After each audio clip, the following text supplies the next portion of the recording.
Hi, everybody. Hi. Oh, I did switch us to the wrong screen, but that's okay. We're live, and people can see us.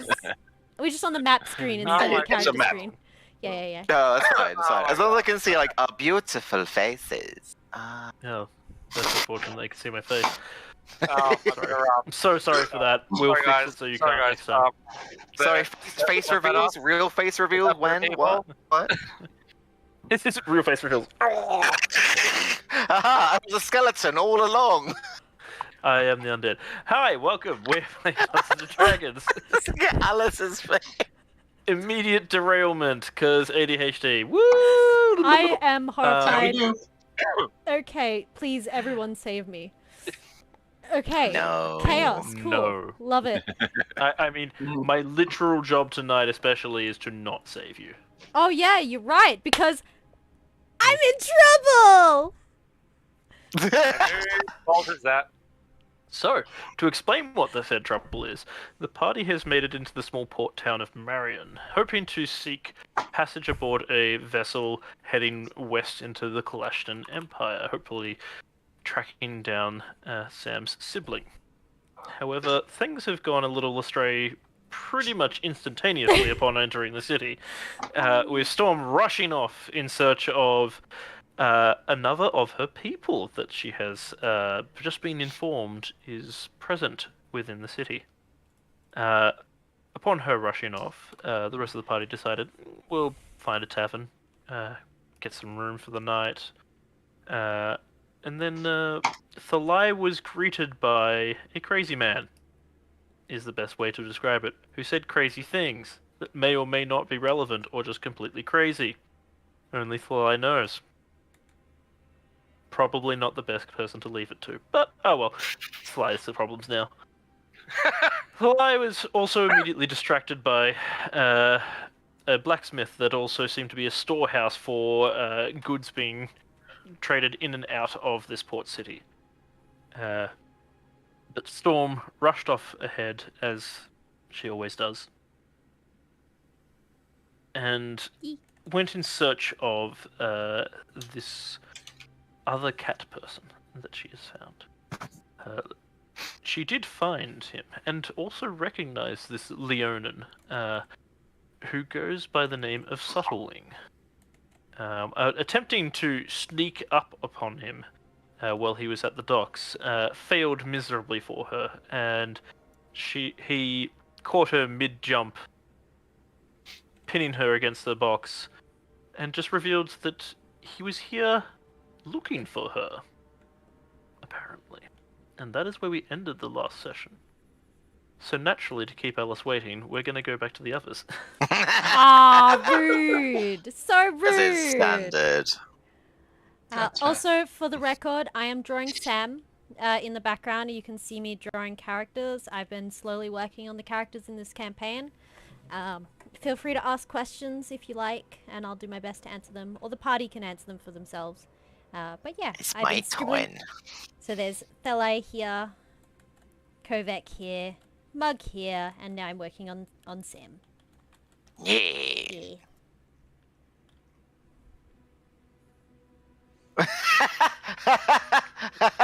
I have a question. Where is the DM? That handsome man. Oh, I wonder, Sir Pepito. Wow. I wonder. Stop it! Right. on its way. It's pending.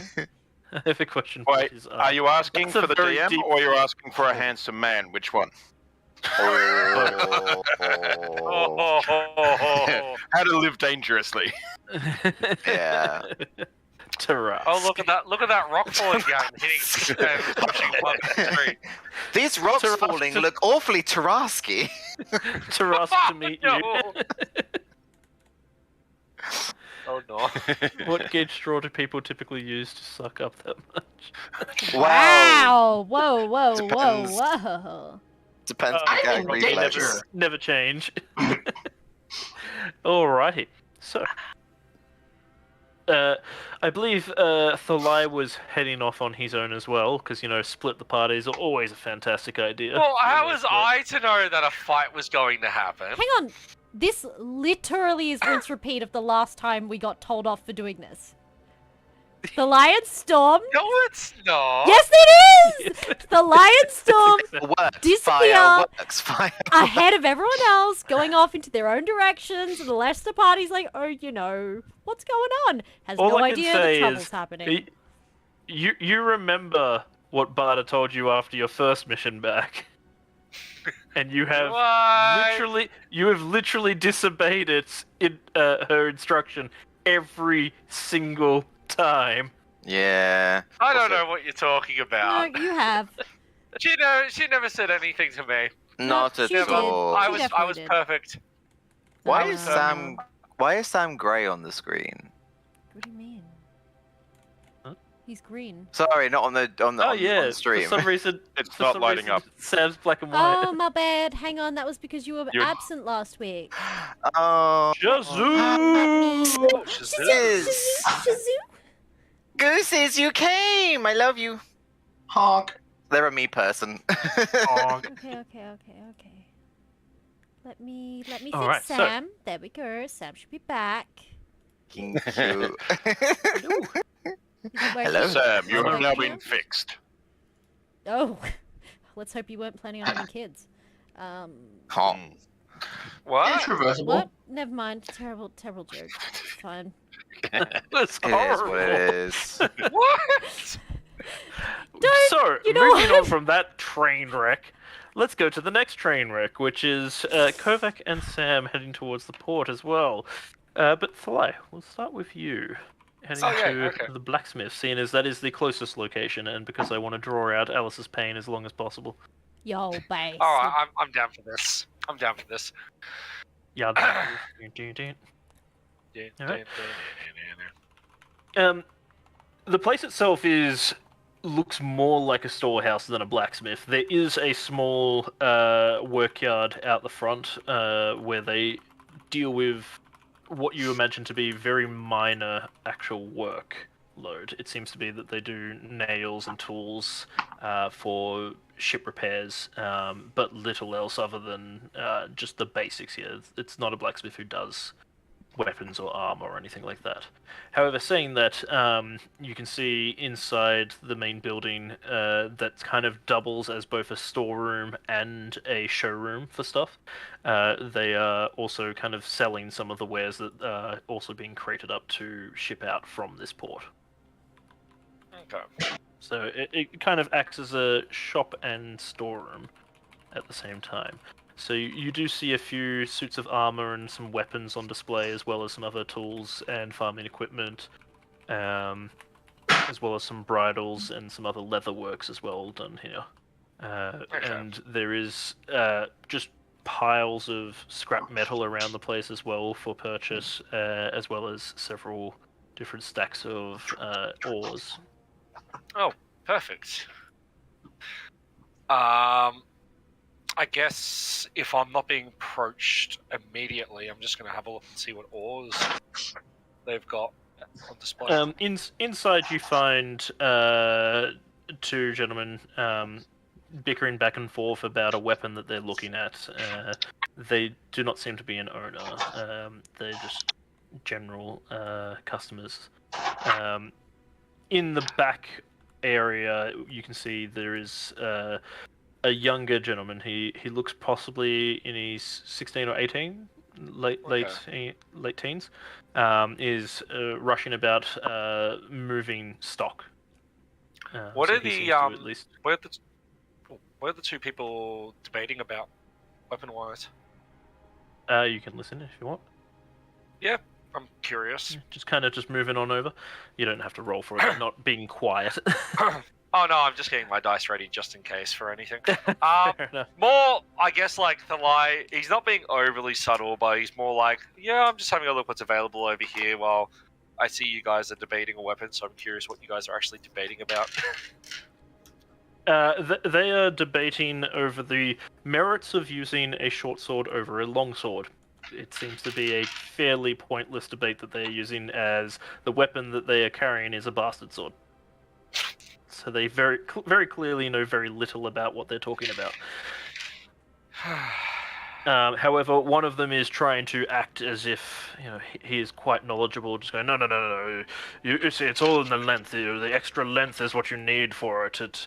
You get that extra reach for the stab, of course. It makes a whole lot of sense. You see. I'm getting like flashbacks to working in a game shop. I've heard this conversation across the counter dozens of times. Look, I was tempted to make him be arguing over what's better, a longsword or a katana, but we don't want to start that argument. Oh no, thank God. Besides, we all know the answer. It's a spear. A spear beats them both. Also, the ultimate irony is a longsword is a bastard sword, historically. So you got another level of confusion there. Of meta there, yeah. But not by D&D standards. Yeah. Just to be confusing. Yes. Well, because why can it ever be easy? Yeah, also would be the bastard sword. Yeah, you're absolutely right.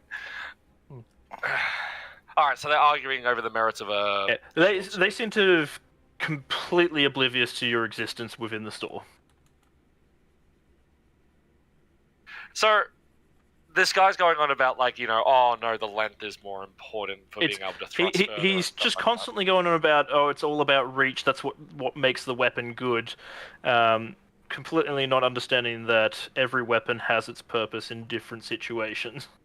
What's the other person arguing then? Because obviously the other person's going then for the short sword. So what's his argument? He's more arguing that it's all about weight and distribution of weight.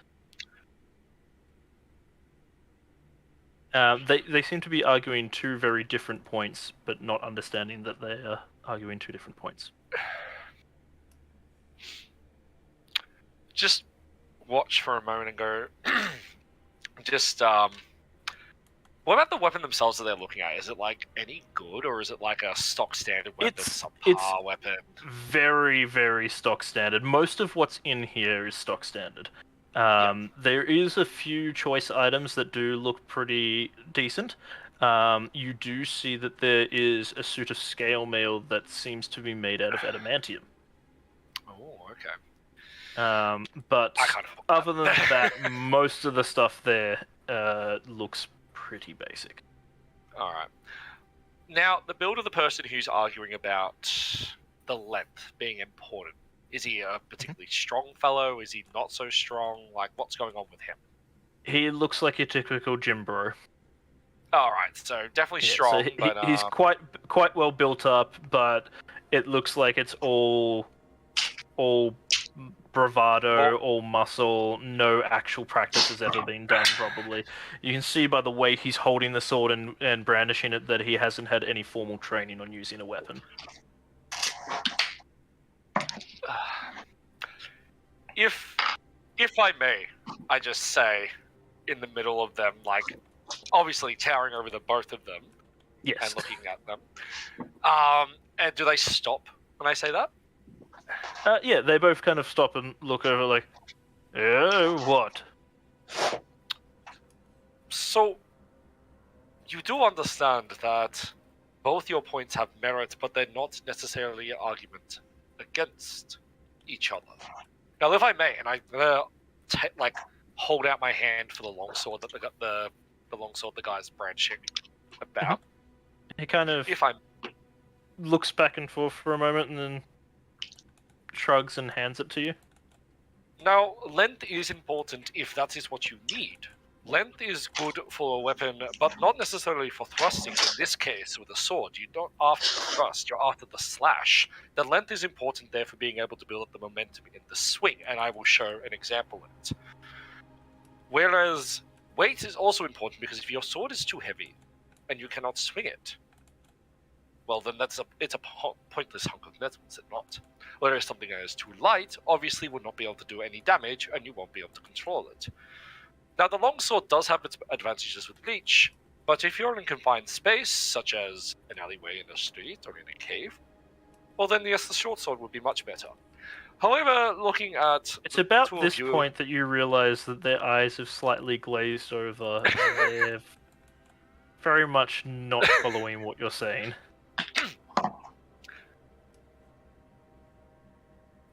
I don't think A sword is the weapon you are after here. If you are after reach, I recommend, and I just grab a spear and just hand it to him. This has all the reach you need, and with a strong enough staff on the end of the spear, is good enough for blocking as well. And you can use it with a shield to defend yourself, if that is all you're after. Plus, it also is comparatively lighter compared to a sword. But a sword is much harder to use, whereas a spear is pretty simple. Give it a couple of days and I reckon you'll be good at it in no time. And I'm just going to put the longsword back on its display and just walk off. Not even going to see if they have an answer. You hear from behind them, kind of turning to each other, just like, spear? Spear. And both grab a spear. It's also much cheaper. I just want to see it like smash cut to 2 days later. Thalai is wearing a leather apron with a name badge on it, and he's just working there in sales. He gets hired. Oh, is this how you become an NPC? Yes. Oh god, that video. You've seen it. You've seen it. Yes, I've seen it. Yeah, I know exactly what you're talking about. It's a hilarious thing. It's so good. I cackled. But yeah, now I'll walk over to where the oars are displayed, and the So as you're heading over, sorry. Yep. Pardon? No, sorry. No. Go. Sorry. Yep. As you're heading over, an older gentleman who looks very similar in build and facial structure to the younger one, so you imagine it's a family business. He seems to be the father. Steps out from behind a display and kind of looks over at the other two and goes, "Oh, thank you. They've been arguing for about an hour, and I could not deal with it anymore. How can I help you, sir?" I'm curious for what metals you have for sale. Either in refined ingot form, or either would be acceptable. Well, as you can see, we've got a large supply of scraps, but ingots we have a few mithril, a few adamantium, some orichalcum around here somewhere. Plenty of iron and steel, of course. What about all-wise? What have you got available? No, unrefined. We only get the refined bars through here. But you don't have any adamantium or just by any chance? We've got a few bars of adamantium around here. Okay, but none of the ores themselves. Okay. Just having a look what I've currently got. How much would be the costs for the mithril adamantium? The mithril would be 100 per bar. 100 gold. And the adamantium? Good. Adamantium, I've got a little bit more of, say 90 per.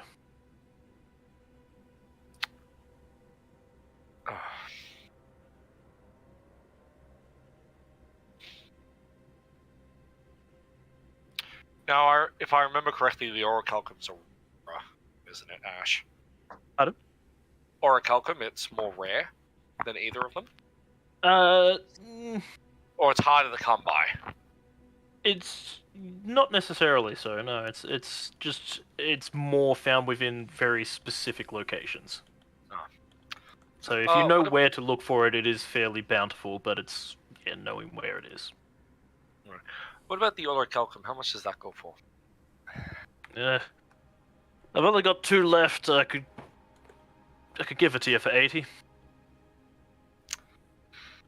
Oh, shame. I've only got 60 gold. I'm afraid I'm unable to afford any of those ingots. Sorry about that.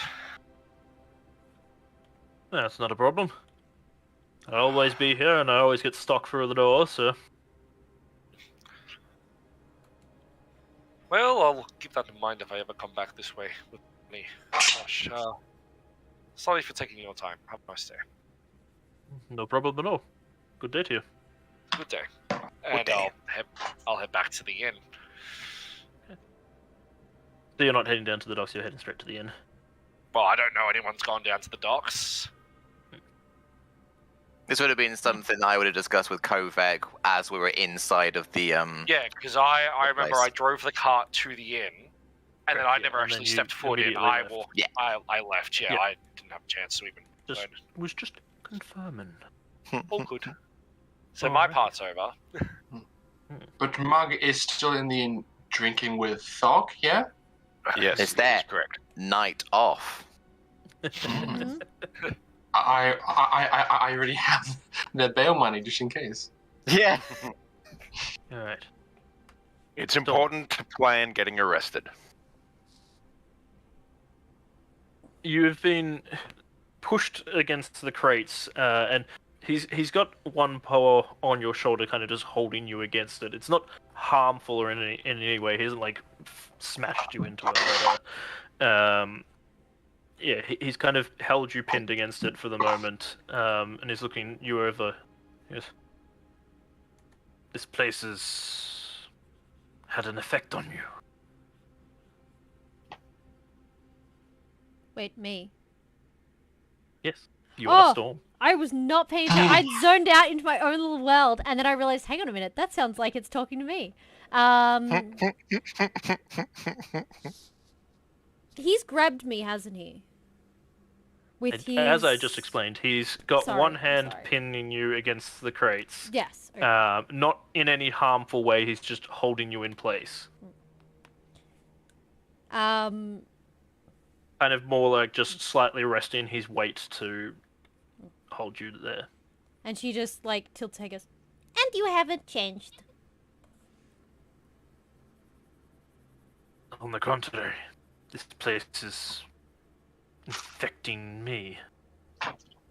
And I do not desire to stay long. Grab what you need, and we will make haste. What?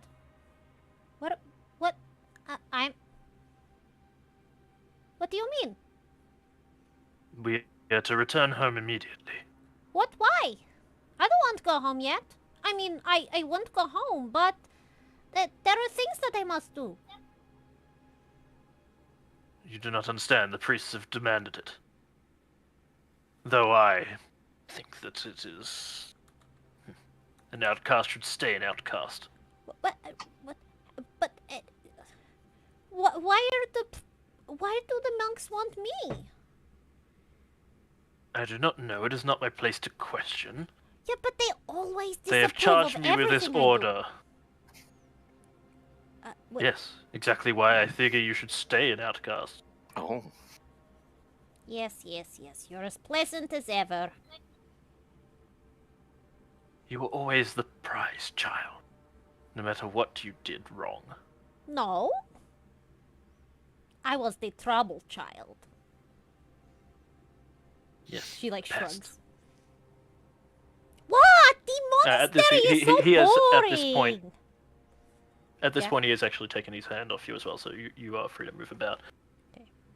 She stays there. You may shirk your responsibilities, but regardless, I have been charged with bringing you back.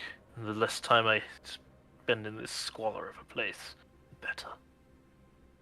I nearly caught up with you in Antioch, but you gave me the slip somehow. You vanished. Eh? What do you mean? And I tracked you into that... what do you call it? The xenophobic place, the Demu, that...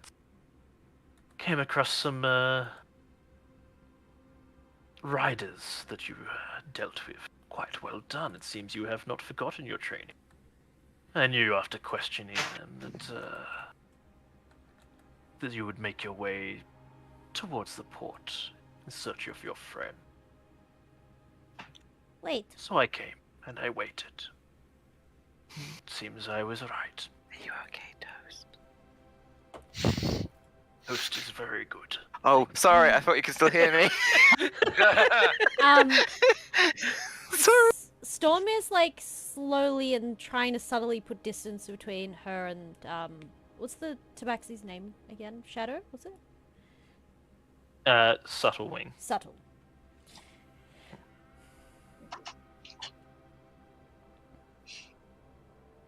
I'll get you to make me a stealth check. if you were trying to subtly move away. Sure. We hate it here. Mhm. 13? Just follow the gnome corpses. Kit. 13. He doesn't seem to respond, so you think you're making distance without him noticing. Ah, rude, Kit. Rude. Yeah, I know, right? God damn it, Ash, don't encourage him. How could you say something so controversial yet so brave?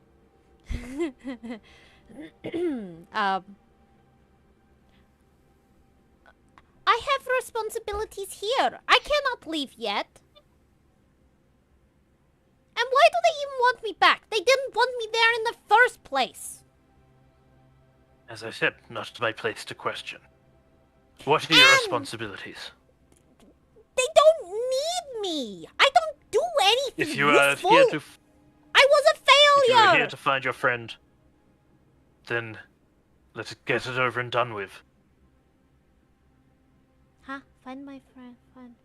Oh. You mean you're going to help us find Sam's sister? If it will hurry you along, the other option is you attempt to resist, and I take you by force. I don't make any promises. I have no interest in damaging you. The monks merely requested your return. I will return. Maybe. How do we even return? I don't know how to get home. At this, he kind of looks slightly puzzled. You do not have it upon you. What? Did you lose it in the storm? Lose what? At this, he reaches to the compass that he has around his neck, which looks very similar to your own. My Did you not take compass? with you? Yes. Yeah. I mean, it is my prized possession from Mama. Clearly you did not listen to the monk's teachings. No, I sleep in It class. will guide you home. They never told me this. They did. You did not. No, I think they just didn't tell me. Regardless, we will make haste. I have no desire to stay amongst these things. These hairless, white creatures. They are people, you know. They are disgusting. They are a Be little right back, bit. 'cause my food just arrived. They are a little bit weird, but I wouldn't call them disgusting. These damn dirty hairless apes. Except that their cleaning habits are a little bit strange. You know, they go and like sit in puddles to get clean. No, puddle is wrong word. Kind of correct, technically. But it's not a puddle, it's a tub. Yeah, but But- she's gotta like she's speaking cat. She's trying to like translate common into cat. Or in this case, she's speaking Leonin. They never told me this. Flashback. The month's telling you directly this. Zoom into Storm's brain. It's a kitten with frogs, just squeezing them like some sort of musical instruments. Yeah, that sounds fun. Or it's like the monkey going like ding ding ding ding ding. I will say though, their tradition of wearing lots of clothes is very strange. But anyway, why are we? It is served well. Oh, I can't go back yet. I have things to do. I have to help Sam find his sister. I have to go back and see Barda and talk to her. And then I also have to do other things. Like I promised I would help the Xel'nari bring peace. Okay? I have to do peace things. He stares for a long moment. This sounds like it will take too long. It is unacceptable. At most, I will assist with you finding your friend. Well, That should not take too long. I did not plan to come home soon. I didn't even know how to come home. I gave my compass to a friend to look after it for me. She says, looking really shifty. At this, you see he Wow. actually seems to get irritated and his mouth kind of raises a little bit in a snarl. Bye, Drit. You gave a That is- prized possession. Not The a surprise sacred possession. object of the temple. No, it was a prized possession of my mama who gave it to me. And she was of the temple. Yeah, You and disgrace her. she was the only person from the temple that treated me well.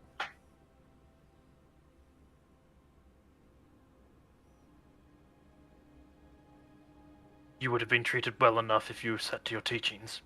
But you I- were always off. Off with the wind. Yeah, because the wind was more friendly than you were. Too curious about the outside world when you were told how dangerous it would be. It is kind of pretty cool. There is a reason we keep it secret from the others. What? We Oh. do not want to deal with their problems. We don't have to. I'm not bringing the problems home. You allowed one of the problems to escape. Don't think the monks did not know. I don't know what you're talking about. Oh god. I imagine you've been moving back this entire time. Slowly inching backwards, yes. As you say that and you're still inching backwards, he releases a clasp on the whip-like object around his waist, allowing it to unfurl to the ground, where there is a claw-like attachment at the end. With what looks to be a large marble-like rock held within the clasp of the claw. It's all going And it just down. falls to the ground. It looks as if it's heavy, but it seems to just float around in his hand as he uses it. You imagine from where you're standing about 10 feet away from him, he would definitely still have reach to grab you with it.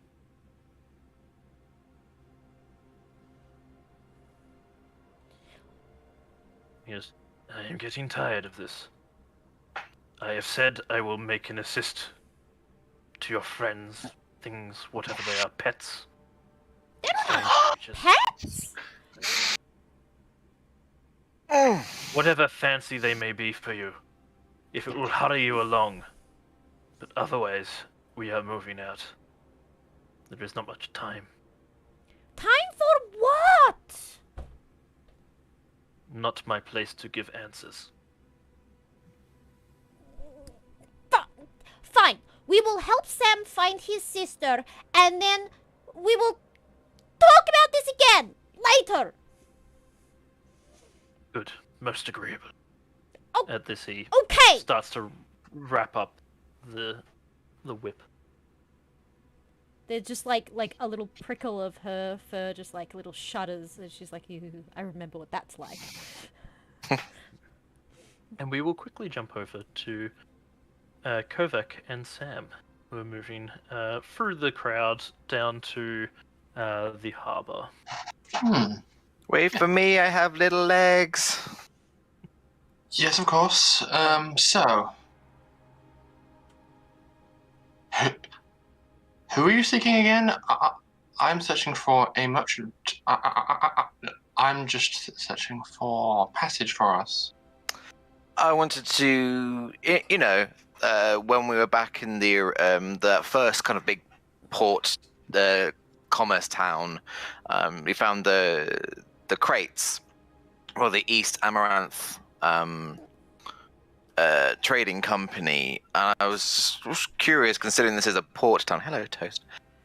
It's like it's Sam's pet's a random cat. And it's like I'm curious to see if there would be any trade of it here. Because I mean, if we find that, we may also find another link to the bard. It's a work in theory in progress. You never know. Lots come through port towns. Would that company's activities be Recorded? No. Well, potentially. So you need to find, at the very least, a ship's manifest. Also, if we see certain boxes being moved, so it's at the back of that restaurant inn. They just had all the the big crates with the symbol that, if I'm remembering correctly, is the East Amaranth Trading Company the legal name that anyone knows, or is that the sub name that like thieves can't sort of name? The East Amaranth is the legal name, yes. Yeah, is the legal name, but they have a slightly, the ones that are the crates that are dealing with the illegal side have a slight tampering to the symbol. Mm-hmm. I see. Well, Just keeping an eye out on what we might see, and that's fair. I will do most of the talking, and while I am engaging the captains or first mates in conversation, you can cast your gaze around the ship. yeah, I got a spell I can do that, but it might look weird. That's fair. As you're moving through town, you see a crowd starting to gather around a man who is propped up on some boxes, shouting out amongst the crowd. It seems to be riling up the group. You do see one or two of the town's guards standing by in the background, but they don't seem to be at the ready or any move to go in if anything was to start up. But someone is definitely riling up a crowd. Is this a "it's the end of days" sort of person? Kind of.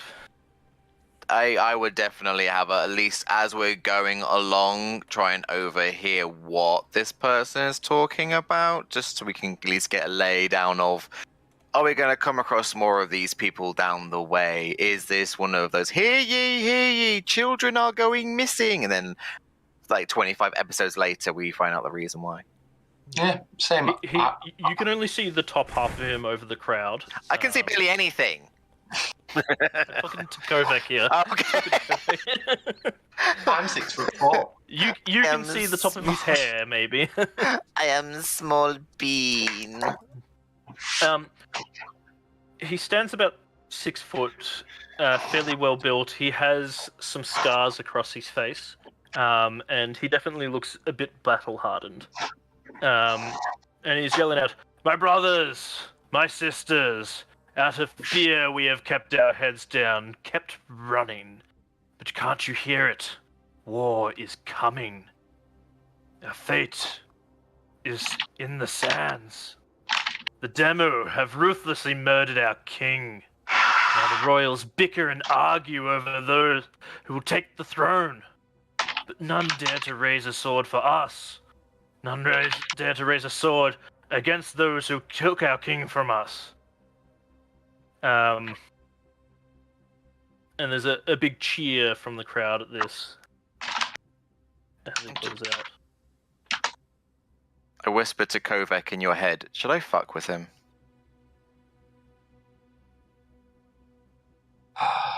I will leave that to your own discretion. Neat. In this person's mind, they'll just hear, "How do you know it was us?"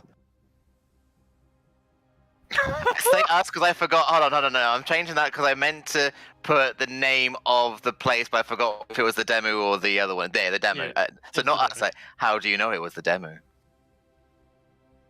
That's what I meant to say. Not us. That's what just came out. Oh no, Freudian slip. Well, we'll see what happens now.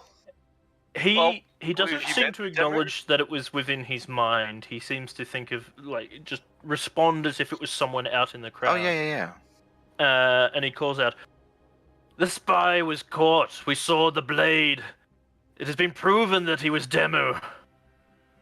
And now, We've caught the rats in our own city. And he seems to be gesturing down at something at his feet. But you can't see it through the crowd. I'm gonna move my way through the crowd. Making my way. I'm going to maintain a safe distance from the soon-to-be angry mob, and I'll conjure Wisteria, have her hop onto like a nearby ledge, perhaps behind him, or just get a bird's eye view on what he's gesturing to. I'm going to try and do the halfling sneaky thing of going between people's legs, squeezing in between the gaps, and weaving, bobbing and weaving, using the crowd to my advantage so I can at least try and get a look at what he's got. You both get sight.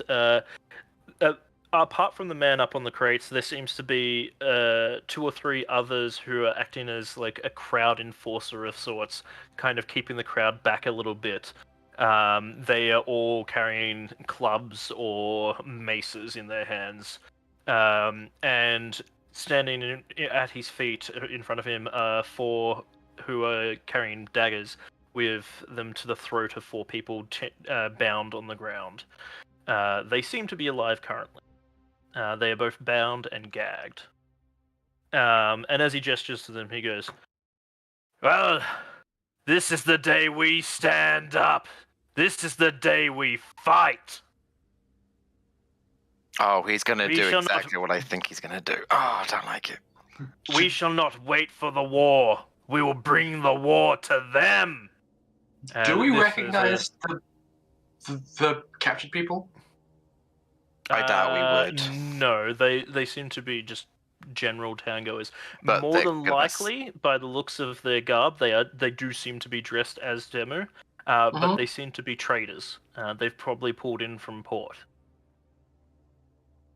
Like, So you'll hear in your head if I can see you. Over for the moment. It's like, do you want to say the line? They do not look to be militant in any way, shape, or form. In Kovacs, he's like, are you going to say the line? If you're going to do something, I will need an action now. I'm going to say the line. I'm going to yell across the crowd, "Xel'nari agents, freeze!" Yeah. Roll me an intimidation, please. Oh God! Oh God! I flare up Mr. Nibbles to help with a sudden small fire sprouting from a person's head. Ooh! What is it? It was a flat roll, and I got a 19.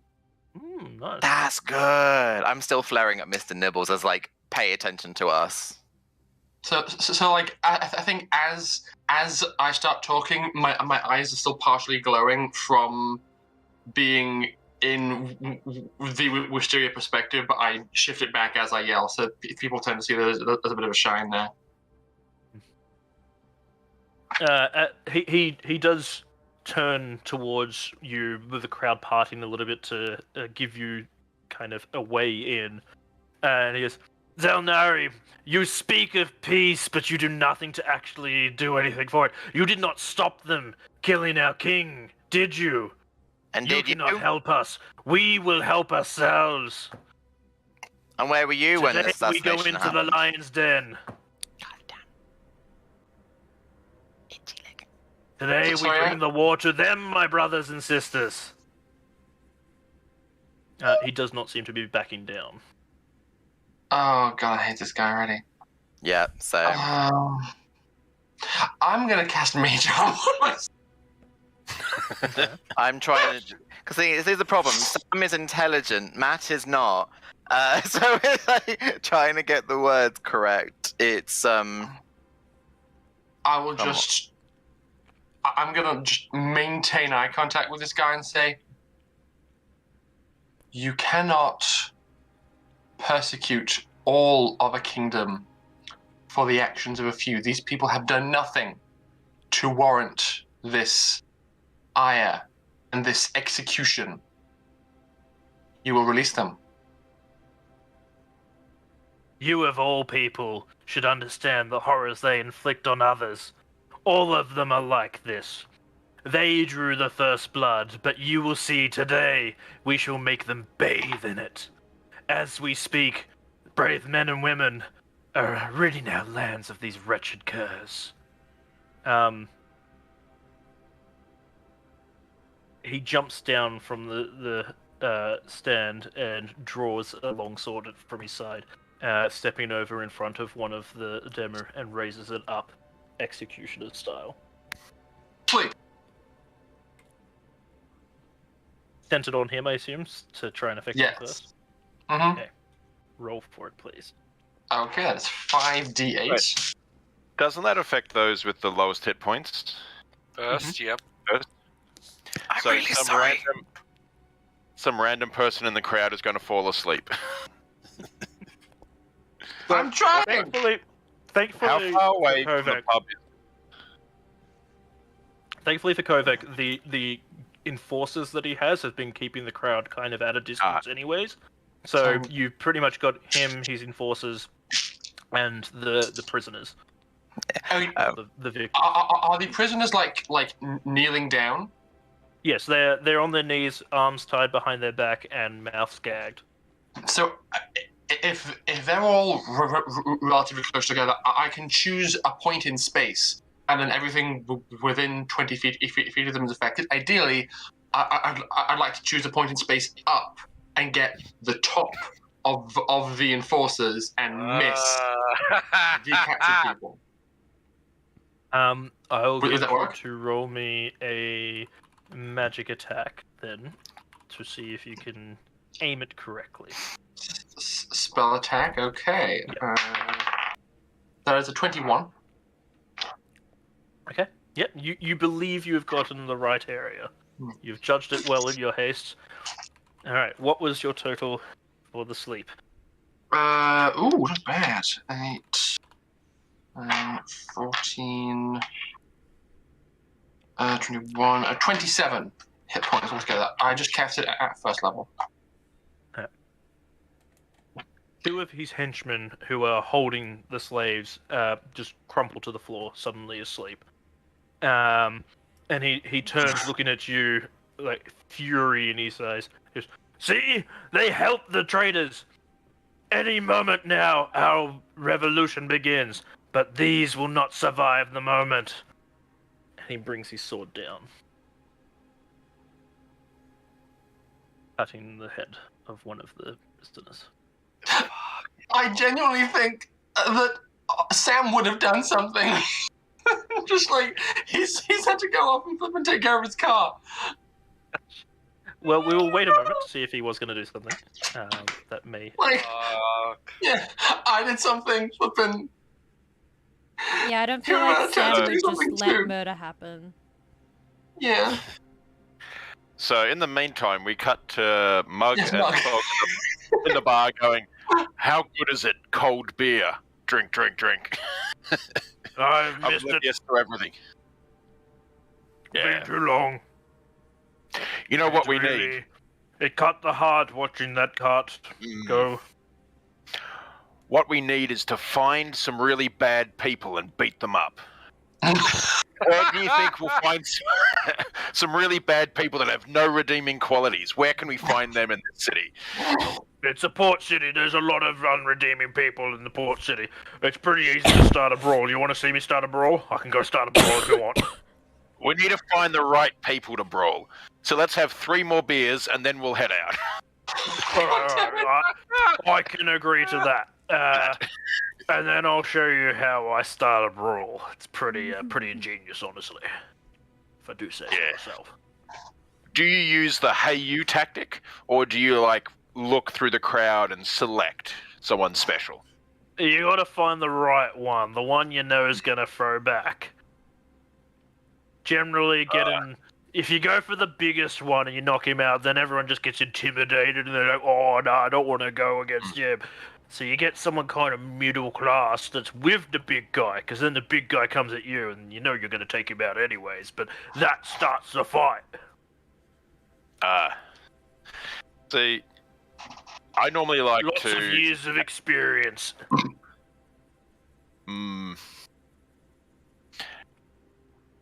Yeah, normally go for the big guy first to stop the fight, but I see where you're coming from.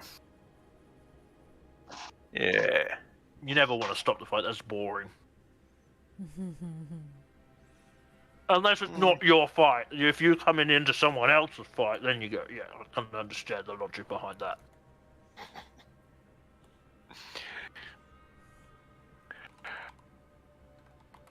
Well, we'll have to choose the right one then.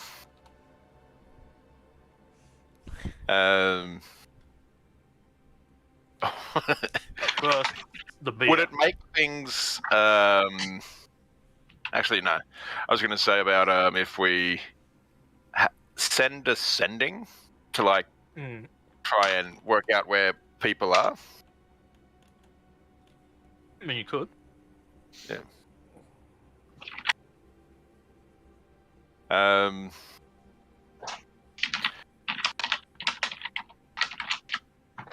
It seems the worst opportunity to do so, so that makes it the best opportunity to do so.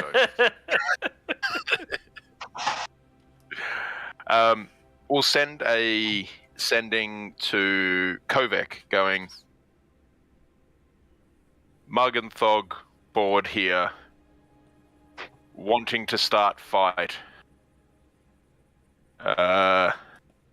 Will be probably arrested soon. Keep money handy. Do you have yeah, 'cause- 8 more words? Okay. Because How nothing are things says going with Kovek you? panic. Nothing says Kovek panic than him having a fight and knowing you're about to start a fight. Well, I said we were looking to start a fight soon. And how does this sending line up with what's happening outside?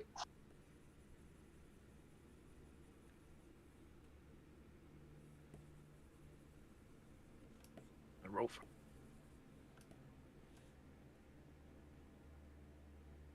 In the middle of you telling him that he is just propagating the problem, so just before he goes for the execution swing.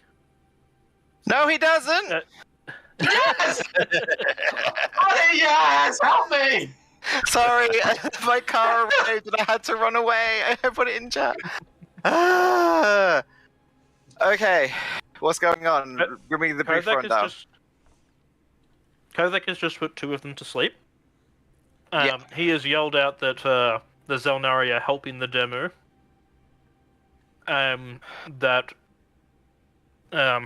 He said, as we speak, brave men and women are ridding our lands of these wretched curs. And any moment our revolution will begin, but these ones will not survive for the revolution. I did not think to prepare, like hold person or something. Just attack him. Just kill him. No he doesn't. I've got a fog cloud. If he already knows where he's swinging. Maybe you could change into a bear and just hug him.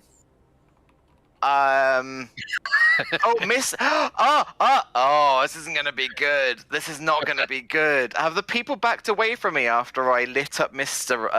Nibbles on fire? Yeah, you've got a bit of a girth around a bird. Good, because I can then use his ability to teleport and get in the way, and no one will get hurt around me. Because otherwise, people will take fire damage.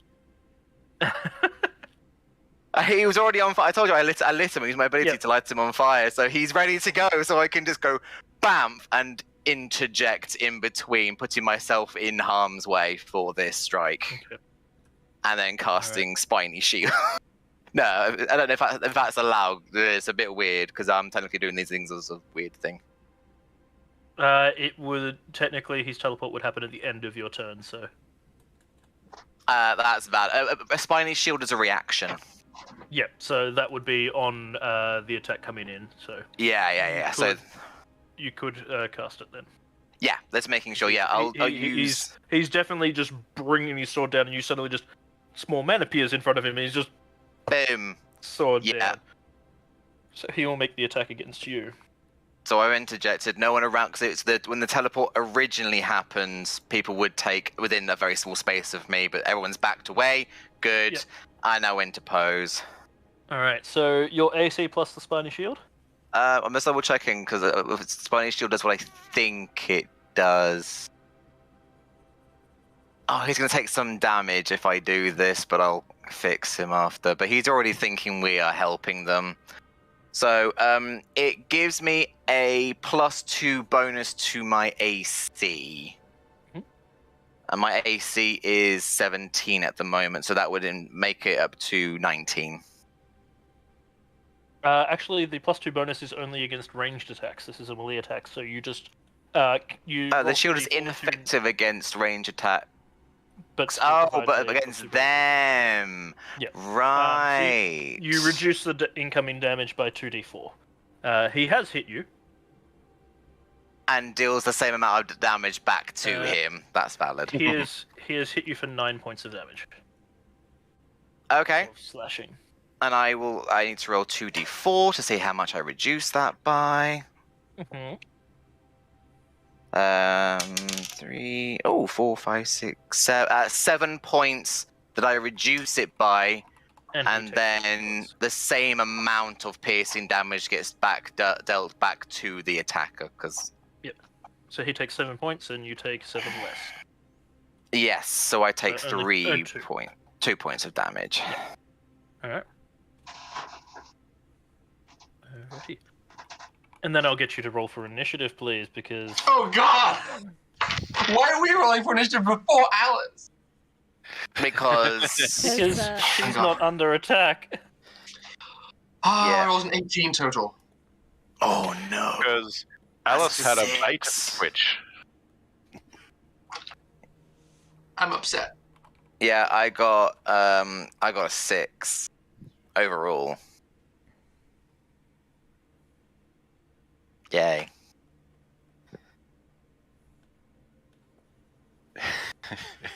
At the end of this day, Sam does not currently care whether they see the Xel'nari. It's just like, we're going to stop a dispute at the end of the day.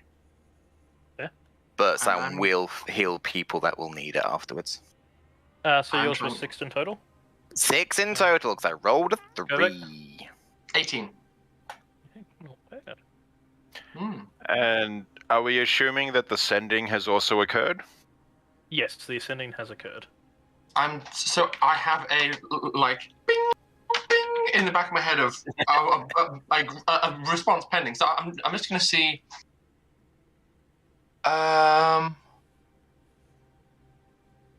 The creature hears the message in his mind, recognizes the sender, and can answer in a like manner immediately.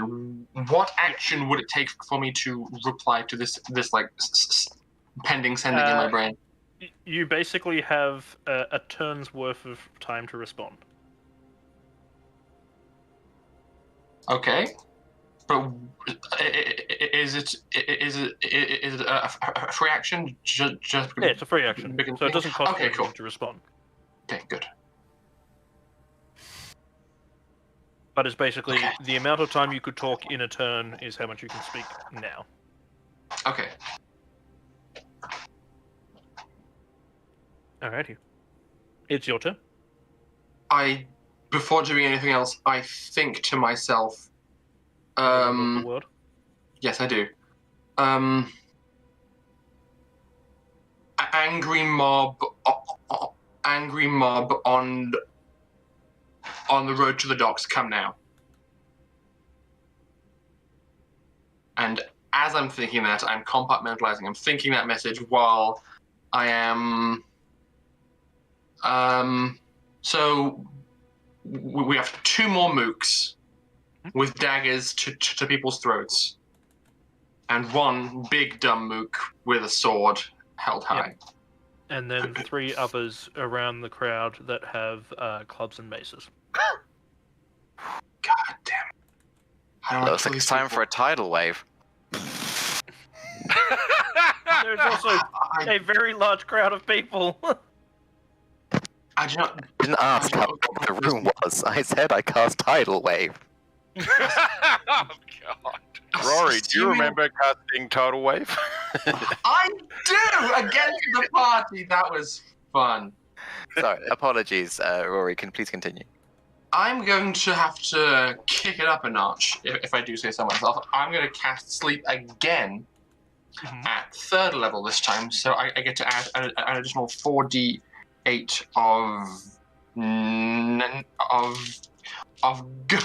going sleepy by, and I will be targeting the same rough point in space up to get just the people immediately around the prisoners. Mm-hmm. So 3rd level sleep. Yep. It means I roll 5s at 9d8. Mhm. This is the first 6. Ooh, that's good. 30, Mm-hmm. 34, 36, 39 total. Okay. The other two holding blades to their throats crumple as well. Okay, bonus action, telekinetic shove this big sword wielding dick away from people and just. Unfortunately, this time I have saved. Damn it! But he still feels the push, even though he powers through it, and I just yell, "Enough!" And that's my turn. Then it is their turn. He sees a small man appear in front of him and just continues to start hacking.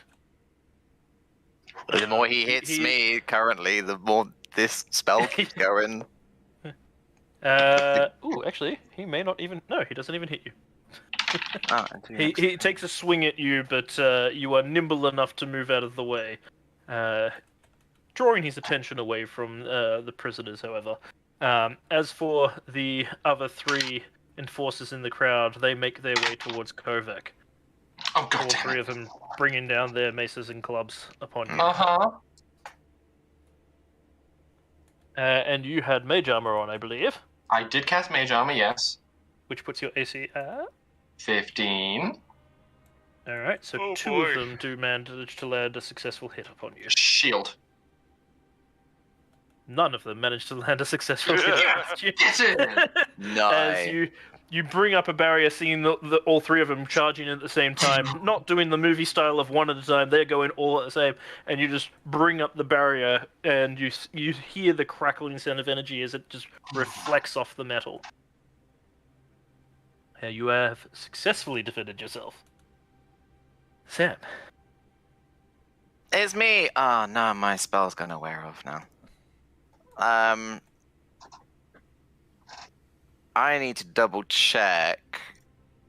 No, that's not gonna be. Don't worry. My musings were basically when using Mr. Nibble's teleportation ability, I can take people with me. I'm just trying to double check how many I can take. It is, I believe, anyone standing within the 5 foot. So I could get myself reach in around you. between 2, but that's only 2, not 4. I couldn't do all 4 of them. Wait, there's only 2 prisoners, right? There was 4 prisoners, I thought. 4 prisoners. 2. Okay. Wait, there's 4 or 2? There's I thought 4 it of was them. 2. It's 4. Okay. 4. Okay. So yeah, I don't. There was think I 2 can do- more because the first 2 went to sleep, and then Kovac put the second 2 to sleep. Hmm. The guards standing above him, ready to kill. So the guards are. The guards are asleep. The If most I I remember can. correctly, they have to be willing as well. If they're asleep. No, that's a bad. No, let's stop that thought process. The prisoners are not asleep. The prisoners are not asleep. But they Maybe wouldn't they'll- necessarily. Yeah, be. Like, I can't guarantee they will be willing. Then if I teleport and they don't come with me, then You'll have we've them. got a problem. Yes. I could Scorching Ray. At 3rd level, how many have I? That'll get rid of some. No, we haven't got any diamonds anyway. Oh no, there's so many issues.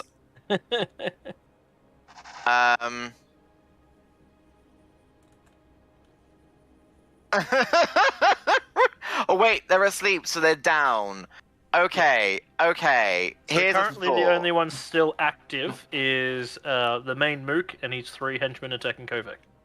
So you have one enemy. Oh, I only have one. Oh, thank fuck for that. Yeah. Okay, I was thinking like trying to do the burning hands situation. I am going to, in that case, can't necessarily use Mr. Nibbles for that. None of my spells are really great against one person, but I'm just looking at him being like, dude, just quit while you're ahead. And I'm going to cast Scorching Ray at the dude. Wait, he's in melee range with me. It is indeed. Nipple clamps. I'm sorry, what? God damn it. Sorry, my brain makes words up. Not well. This is he always like this? Is it I gotta pee. I'm sorry. I got. Yeah, it's a ranged spell attack. Oh, I could just flaming sphere him. Oh no, I don't like this. I had all these plans and then suddenly everything was bad. If I just whack him as... Oh, hold on. I'm gonna use Entangle. And I want to try and make sure I can get him and the other guards. They don't take damage, but they are restrained. Yes. So that's what I'm going to try and at least restrain them, not getting the prisoners in case we have to move them quickly. Is that doable? Well, I mean, more than likely it's going to be a bit further away and getting them just on the edge. With its range, it's going to get them. But all it's going to do is wrap them up anyways. Yeah, it might make it harder for people to get to them. Yeah, so I am going to cast... I'll cast Entangle at... I could pass... Can I not cast Entangle at a higher level? No, you can't. That's weird. It's not one that can be upscaled. That's valid, though. But yeah, so I'll use that. Cast Entangle. It's a strength save of 15 for them to get... Are you trying to get as many of them as possible? Yeah. What are you doing? Alright. Entangle. Just so you know, if you want to get all of them, which you can theoretically do, Hovek will be in the range for it as well. Yeah. Go You for can it. Misty Step, but she can Misty Step. Alright. And I can Fiery Teleport! So yeah, that's what I do! What's the DC for the saving throw? 15. Actually, doesn't matter, all 3 of them fail. And the main Mook also failed. So all of them are entangled. And I have to save against it too. It's strength? If I'm technically in that as well, I've also got to make a strength saving throw. Nope, Yes, I you fail. do. So I'm going to roll a strength saving throw. Neat! No. Oh god, everyone failed. And you know what? Sam's just there being like, take me. But then it is Mr. Nibble's turn straight after me. Oh, but I am interposed between me and...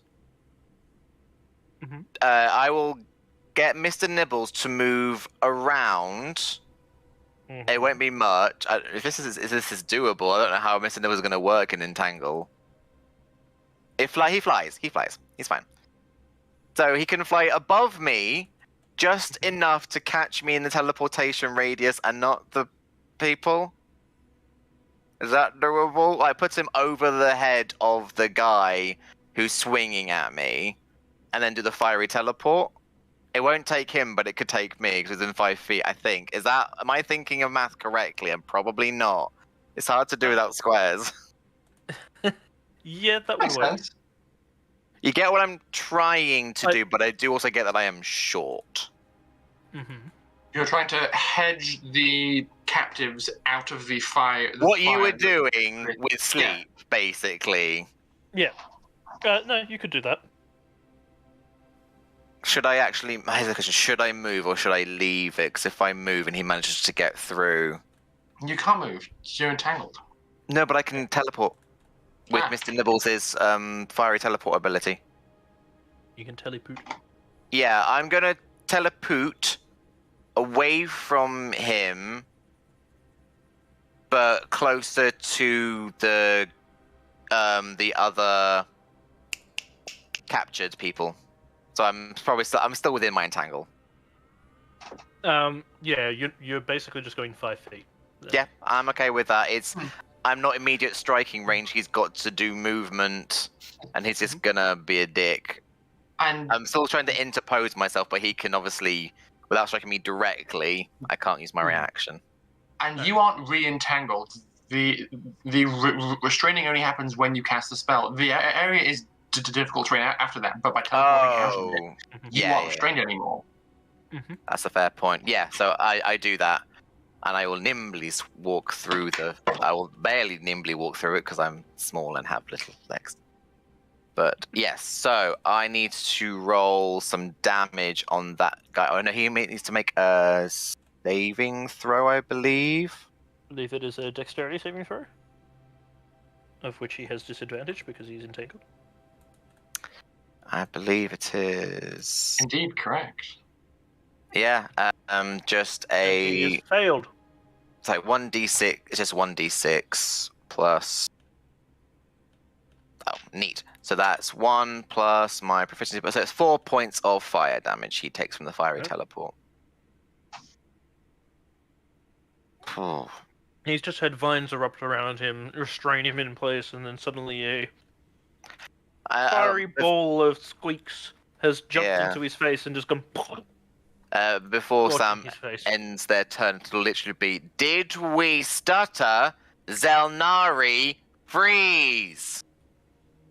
His beard is currently on fire. Don't care. So he will not be freezing, at least. But he is restrained and unable to fight back at the moment. And it is Kirk's turn. 2-step. I vanish from where I am and leave these three idiots in the dust, and I will teleport next to the 4 captives. Were the captives affected by the entangle spell? Yes, they are wrapped up by it as well. It was the most calculated, correct thing I could do at that time that would assist us overall. That's fair. I'm mad at this point. I'm upset by what is happening. So I've teleported next to a prisoner. I'm guessing they're like tied up behind their backs by rope. Gagged and the works. Yep. The nearest person to... So I basically teleported away from the 3 mooks, nearer to them, so I'm standing on the like weird lumpy vines. Because teleporting is an action, a bonus action. As my action, I'm gonna pull forth my dagger, cut the vines, and try and basically help the person nearest to this main baddie out of their restraints and get them away from this entire situation. No worries. As we go back to their turn, I'm going to quickly flash over to Storm. Yes. Oh, leaving us mid-combat. Oh. Yeah. There's a reason for that. Love it, love it. As you are starting to make your way off the docks, now that Subtle has calmed himself down and has agreed to help you, at least for the moment. She's rambling, incessantly. You hear a commotion happening from a ship nearby, with 4 people coming running off it, one of them holding a torch. Seconds later, there is a massive explosion as the ship blows up. A huge ball of fire. Can I get you to make me a dexterity saving throw as shards of wood go flying everywhere? They blew up the demo ship.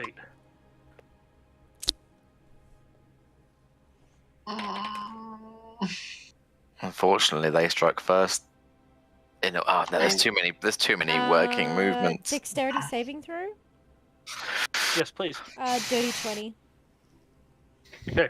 You hear the explosion and just instinctively drop to the deck as shards of wood come splintering and flying overhead. as the ship goes up in smoke and flame. For Mug, you hear and feel the ground shake as the explosion goes off, and Thalai, who is also buggered off, would also feel it, but he's not here to hear that. I think after we had the message or reply from Kovac, Thog and Mug would have left an unfinished beer on the table and raced out the door, so it would be 60 foot down the street. Yeah, you're almost completely correct. Mug did not leave the beer. Thog, he took the beer with him. So, Traveler. Storm, immediately after the explosion goes off and she's dropped to the deck, she's going to get back up and run straight towards it to see if everyone's okay. Yeah, there's going to be fire and whatnot, but she's going to try and see if there's anyone that needs help. Alright. So, Thalai, you Yes? heard the explosion go off.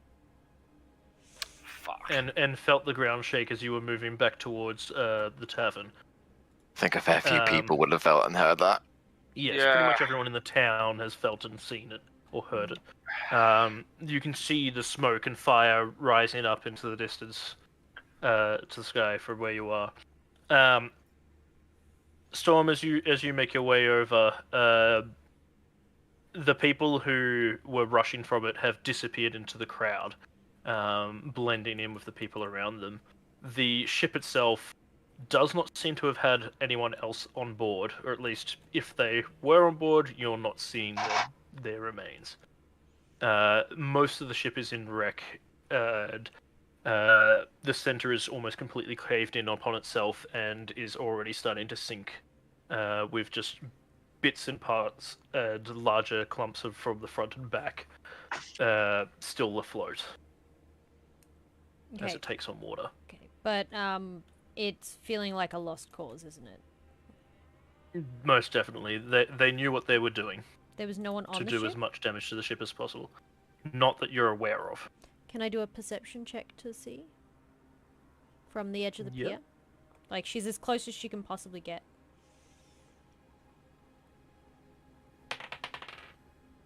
Ooh! Oh, hi. That's, 29. You see all of the 0 people that were on board the ship.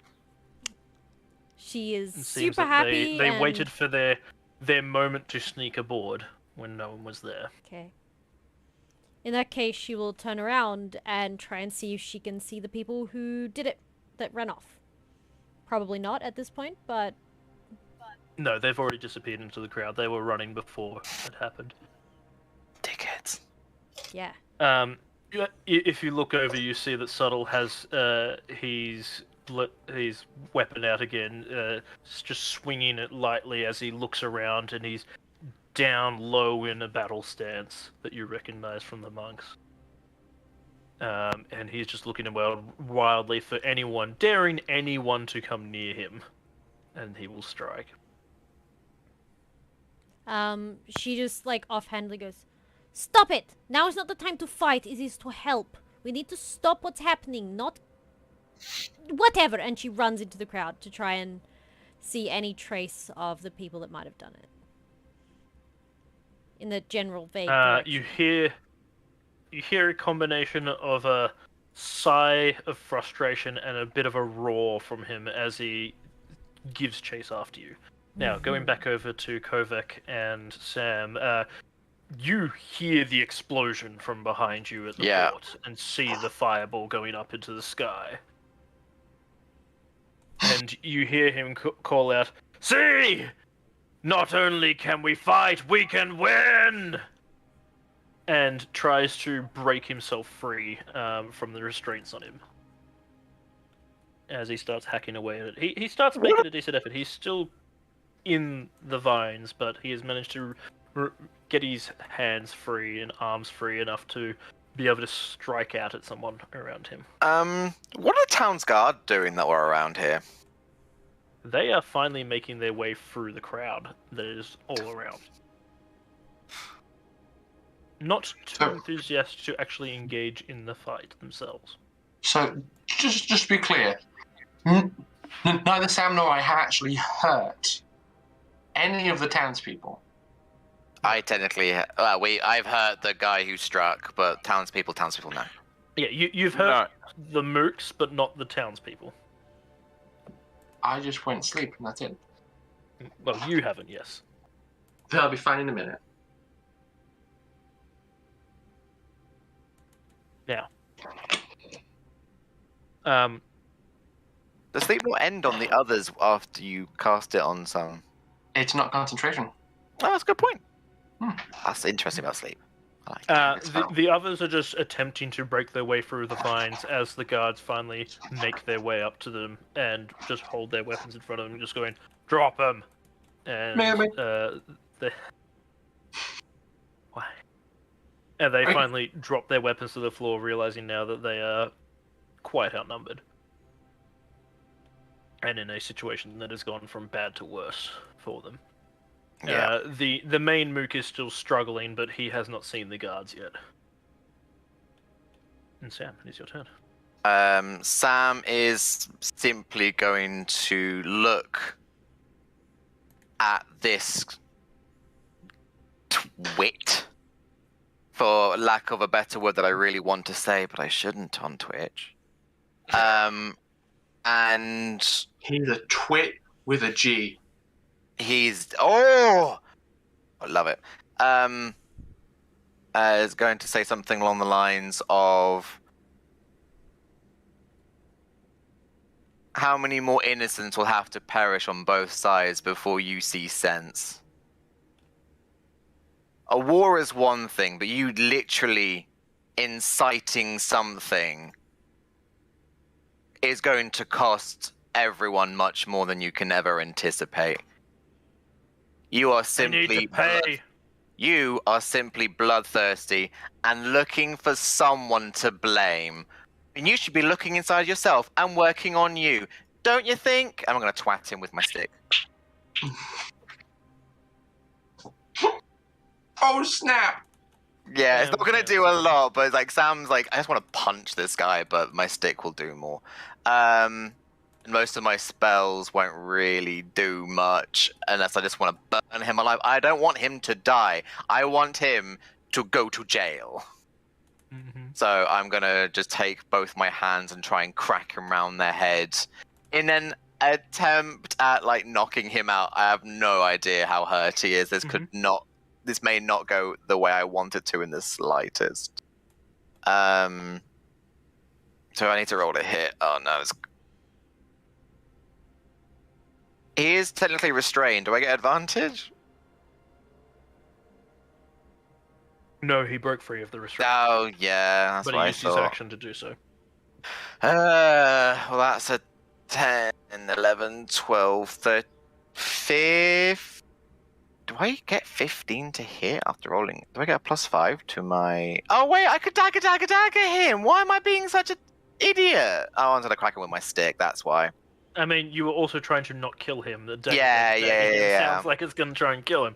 Yeah. A 15 more than easily hits him. He's not wearing any armor. Oh, it's a 13, even though it should... Yeah, it's a 13 for the quarterstaff. At not most, 15. he would be relying on his dexterity. He has no armor on him. He's in peasant clothes. Yeah, because you use definitely strength to hit with a quarterstaff, isn't it? Hmm. It's not a finesse weapon. Yeah, so it's a 13, and then I roll 1d6. That was 1d8 because I was using both my hands. Crack over the head. 3. Just 3. Yeah, you crack him across the face with it. It's not enough to down him or knock him out. Yeah. But you definitely get the message across as he stops looking over at the fact that all his friends have either surrendered or are downed, realizing that it's a lost cause, and goes back to using words instead. He goes, You don't understand. They kill us, they enslave us, especially your kind. You of all people should be stopping it. And that's exactly what I'm doing. You just cower away with your peace treaties. Treaties will not stop them. Violence incites violence. You are literally inviting it in. They have And already not very well invited it. either. We're just repaying the favor.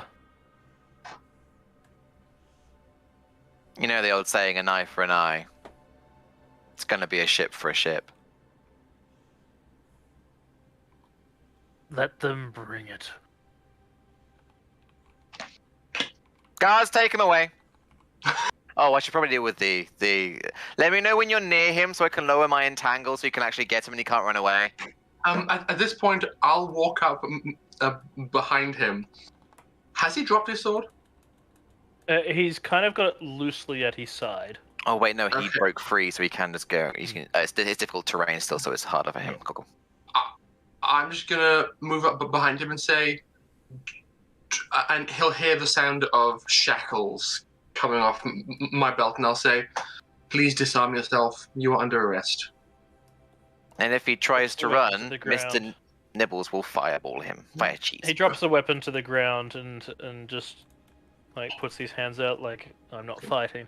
He goes, "You can silence me, but the message is gonna cross. We will fight back. We will not stand by idly anymore." And he continues to keep spouting ridicule as you cuff him and pull him away. And I just like talk to the guards. Do you mind if I bind his mouth? You can do that. The way I see it, this is a Xel'nari problem. Not our problem at all here. Neat. I take Well- one of the gags that was on one of the demo people. Make sure it's very sweaty and gross. Like, yes, this one.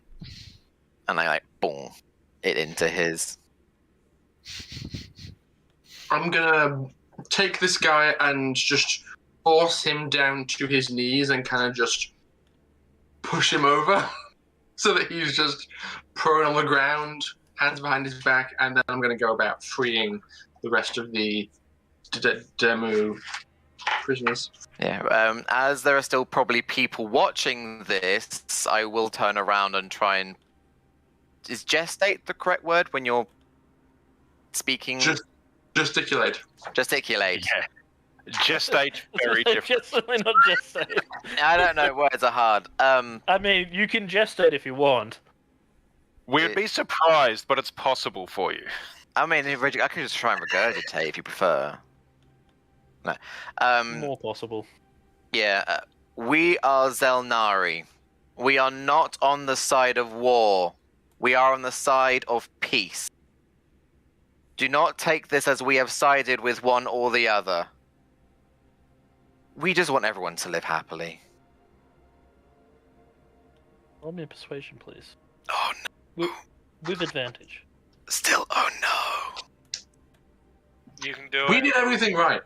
We didn't kill anybody. In fact, we were really good about this. This is my first roll. If you can see it. No, not really. Oh, It's a come fail. on. Come on. It's a nat Is it a one? 20. Yay! Hold on, because angles are weird with what I got going on. I can't work. I can't work it out what's going on. I literally first roll, and it's a nat 20. I rolled Minus? advantage. I've lost the dice. I mean, I was going to say you can't roll any better, but you definitely can roll worse. oh, losing the dice. definitely. I kind of lost the dice into the darkness, so you know I'll go get that later. But yeah, a natural 20, but with persuasion on top. That's a +1, 21. Oh. Stand the fuck back. You see the crowd acknowledging you. It seems like some accepting of what you say, and some are more dispersing for the fact that they know that this is over with, but definitely the man's words rang true with them. Of course. You will... Yeah. It looks like there may be an ongoing problem. Oh yeah, this was never going to be solved simply with words at this moment. finish talking, lowered, entangle, and I just get the fuck off the stage. Once I'm done freeing the demo, I'm going to say, I'm going to direct them to talk to Sam, because I need to have a word with these guards. I'm far more upset with them than I am empathetic for the demo. Not that I'm not empathetic, I'm just more displeased. So once they're all free and kind of just left rubbing their sore wrists, I'm going to walk up to the nearest guard and say, "Guard, excuse me, could you please explain your actions, or rather inaction, during what just transpired?" It's about this time where Mug and Thog see the crowd dispersing and will start arriving as well. The demo who you freed kind of just gather together. They seem to either be close friends or family. They're definitely part of the same ship that has now been blown up. Yeah. If they need healing, I'll walk over and just like check them over if they're letting me. Just doing apart little from bits. a little bit of battering and bruising, especially where their hands were quite tightly bound, they seem to be for the most part okay. Just very shaken by the entire experience. So they've kind of gathered together away from the rest of the crowd. I'll use shape water to kind of like just put some on their wrists, if that's doable, just to cool them down. The guard just kind of looks over and goes, "What you mean? We'll keep an eye on it." Yes, you were about to stand idly by as 4 innocent civilians were going to be executed for no reason. Not so innocent, but anyways. What did they as individuals do? Tell me that. They're demo. That is not something they've done. That is something that they are. And you cannot persecute someone for who they are. Only their actions. Yeah. Besides, what do you expect 2 of us to do against the several of them? Call for reinforcements for one. You saw a angry mob being stirred up, and you just watched like the rest of the gawking crowd. Don't get paid enough to get in the way of saving some of that scum. Mug will have wandered over and probably hears the end of that conversation and goes, "You want not get paid at all?" What's it to you, mate? Well, you not do job, you not earn money. Doing my job well enough. Protecting the citizens of this city against foreign invaders. So when no one trade with your nation, what happened? We've got enough Merchant. trading partners outside of the demo. We don't need them. Never needed them.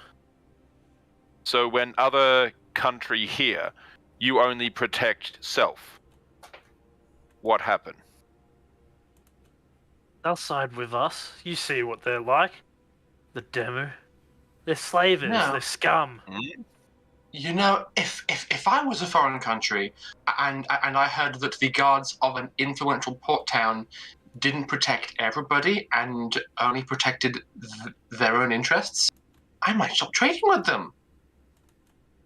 If they weren't demo, then I would have helped them, but the way I see it, just getting even. They're a lost cause, Kovac.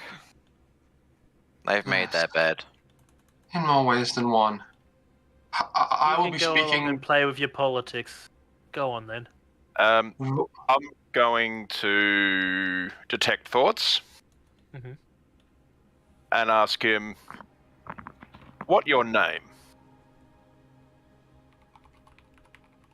Why I'm do you hoping need to his know my thoughts. name? I'm hoping his surface thoughts are, "Don't say Bob," or something like that.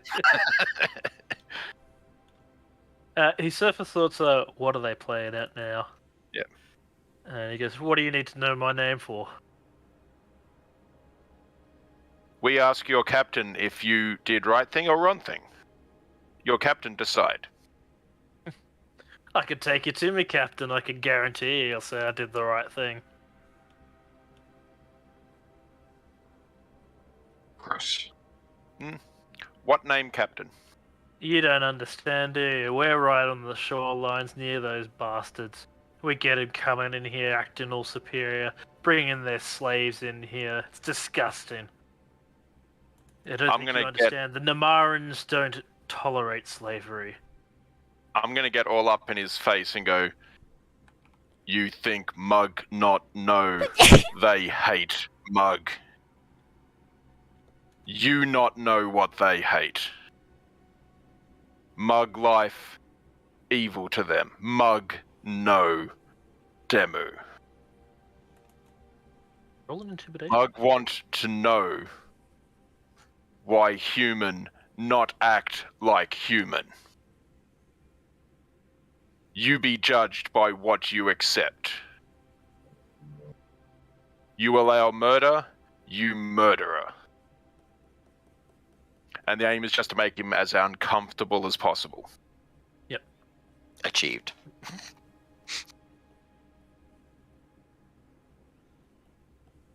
And then walk off and talk to the others, make sure everyone's okay. Can I get you to roll me What's wrong? intimidate, sir? Intimidate, yep.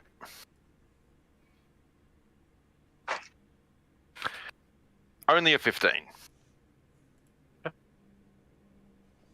He does shrink down as you are still a bit taller than him, and backs away. And he's just like, "Whatever, like I said, it's your problem.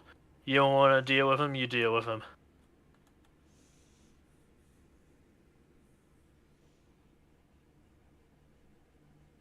And they move together and leave the scene.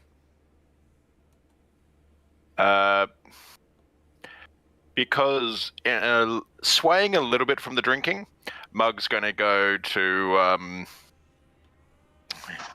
Kovac and just go, Mug want to have fun. And then he casts a spell and turns invisible.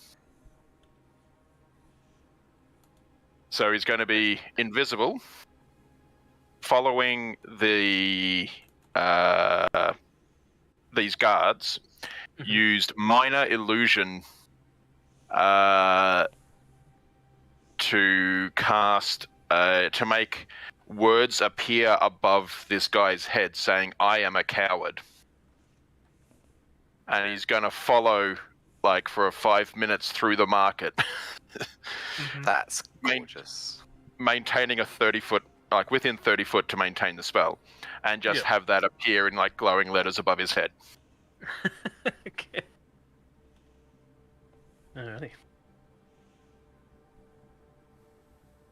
Storm, can I get you to... You were attempting to chase after Yes. the assailants? Alright. I'll get you to make me a perception as you move through the crowd that is still running in all directions from the ship. 17. You make your way through, but unable to locate them amongst the rest of the crowd. They were dressed the same as everyone else, and you didn't get a good enough look at them to be able to identify them, and they have fallen in line with all of the rest of the crowd, running in all directions. It's utter chaos. It's going to be next to impossible for you to locate them. She'll still try. Where do you She'll go still from head here? in their general direction.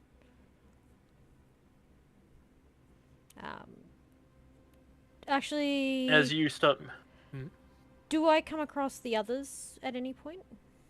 Or do I No, notice... not yet. You're still down on Okay. the dock.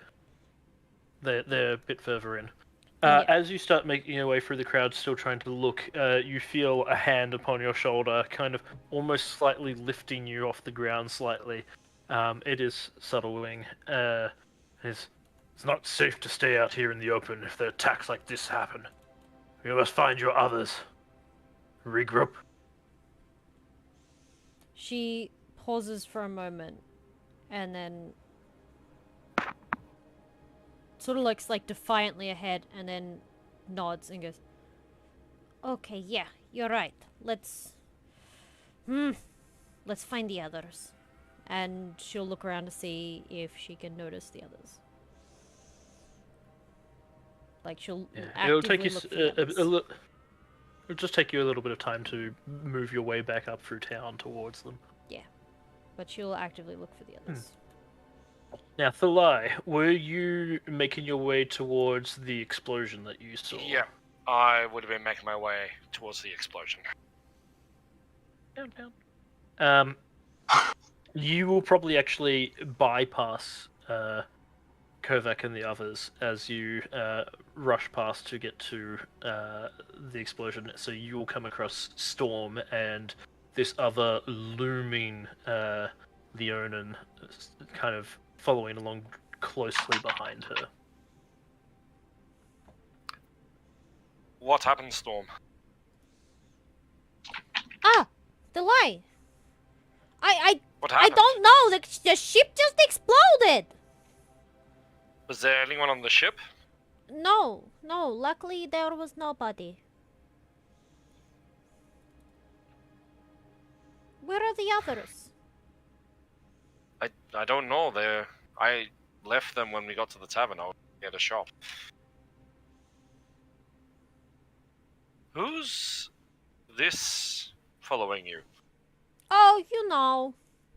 The lie meet subtle meet the lie. He is stick in mud. That is all you need to know. Let's go find the others. This grey one is your friend. He has a name. Was that in common or in... No, it is in Leonin, so... And Storm responds to him in Leonin. He has a name. The Lie. Not my concern. He looks like he can hold himself in a fight, however. Okay, Good. but let's try it again. Where are the others? They will not sully my tongue with their common names. Well, then I won't sully my tongue with... You know what? You're shit-faced now. Hey, Thalai, you call him shit-face, okay? She says that in common. I also love the fact that it was meow meow meow meow, Thalai, meow meow meow. Shit face. No. Shit-face was in Leonin. And then she turns around and just says, okay, he's now shit-face. You call him shit-face now. No, worse. You should tell him to call him that name, but try to pronounce it in cat. That'd be atrocious. And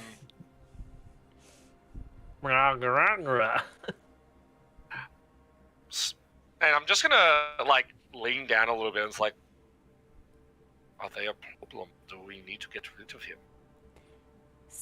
Storm, not even You quietly. seem angry at him. He is absolutely a problem, but that is not the problem right now. He is going to help us for the time being to help Sam find their sister. So, you know what? We'll let him stay for now. Tomorrow problem, or later, or next week. Hopefully, much later than that. But anyway, he is asshole. So, let's ignore him and get going. In very broken common, he addresses you, Thalai. He goes, "You warrior of your clan?" All my clan can fight, but I am a fighter from them, yes. Good. Need your help then. Find this one's friend, so I can return her. Okay, let's go! Why is going... just gonna look at Storm before she does an outburst and realize she's not gonna answer it now. That's a later discussion. Yep, and Storm is already storming off. Who were you after? You looked like you were looking for someone when I got here. Storm.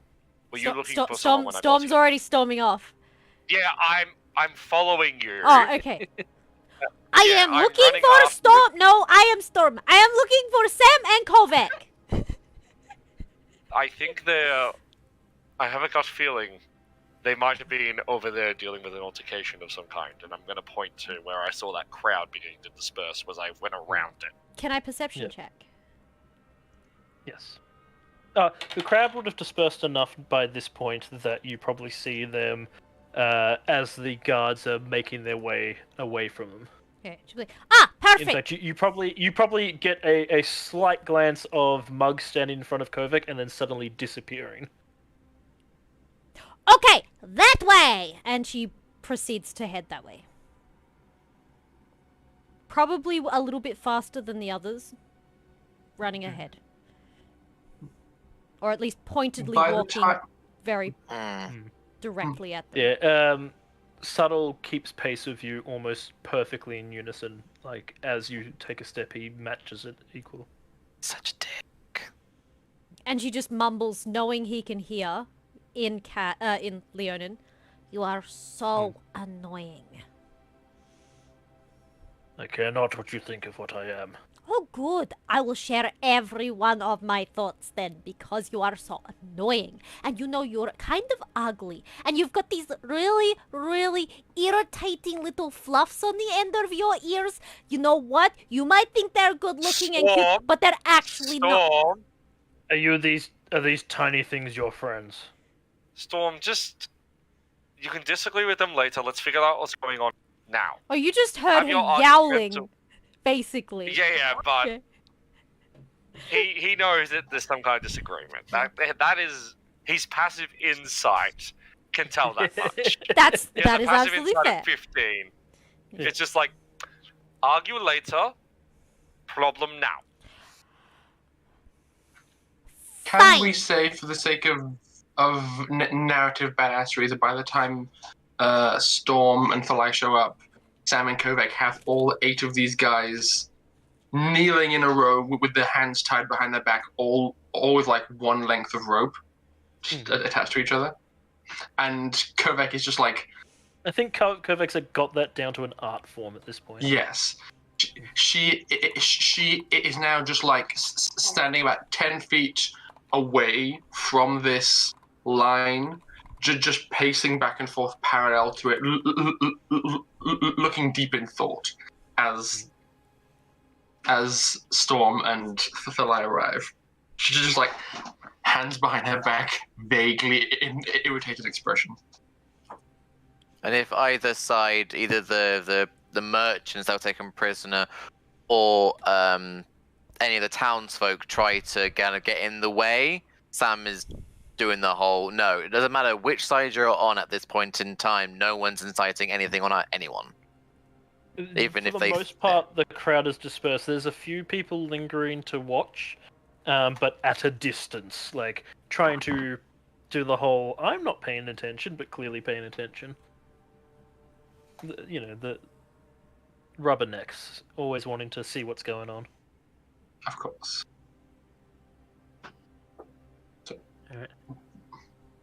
As Storm and Subtle and Thalai approach. Probably still hearing the tail end of their argument. Or rather, Storm arguing and Subtle not responding. And then after Thalai tells her to save it for later, she goes, "Yes, they are my friends. They have names. They are not just small ones." Well. Oh, if I could understand, someone would be like, I am, but no. And she walk up to you guys. "Oh, hi.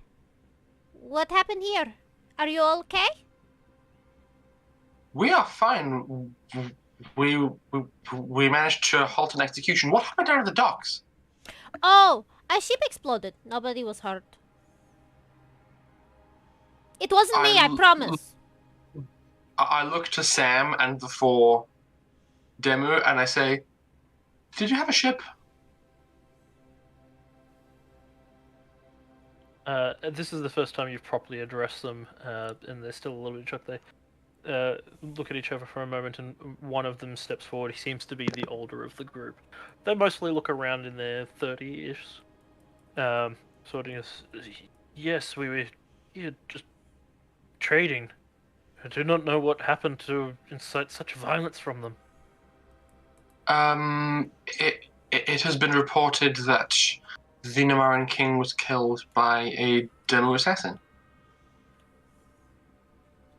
We should leave immediately then. Yes, you should leave. There's always immediately. been hostilities, but most of it is just word slinging or unfair trades. That I can deal with, but this is... We must return home. That's probably wise. Thank how? you for saving us. What was that explosion, Storm? It seems there was a ship that went boom. It wasn't me though. I didn't do it, but I saw it happen. There was one really big piece of wood that went whooshing over my head. Do you have any information on the ship that may have exploded? It What was is it? no doubt ours. Okay. I was hoping it Well, wasn't. You are safe. That is good. We have captured these individuals. That is also good. A question I pose to all present. Oh yes, and I look across to Thala as well. What shall we do with these people? So Yeah, so what is going on the here? guards aren't handling this? The guards are somewhere between indifferent to hostile in regards to the demo situation. I gave them a thorough talking to, but it did not seem to land. I don't imagine they would do much, but technically, because this is a dispute occurring between two kingdoms, it falls under Xel'nari jurisdiction.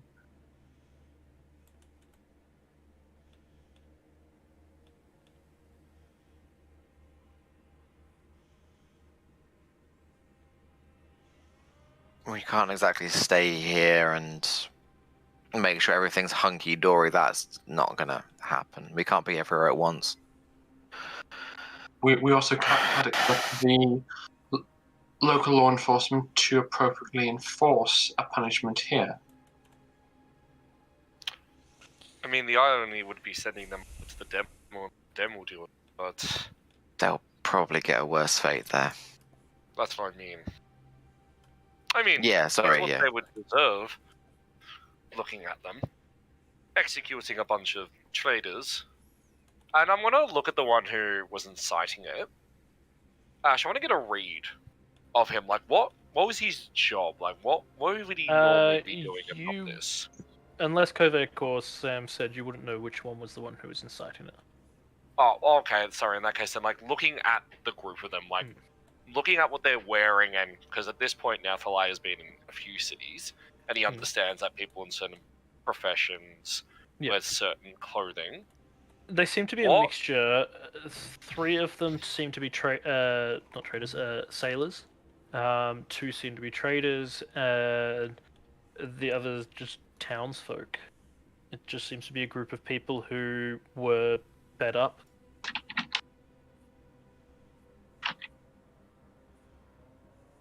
I want to.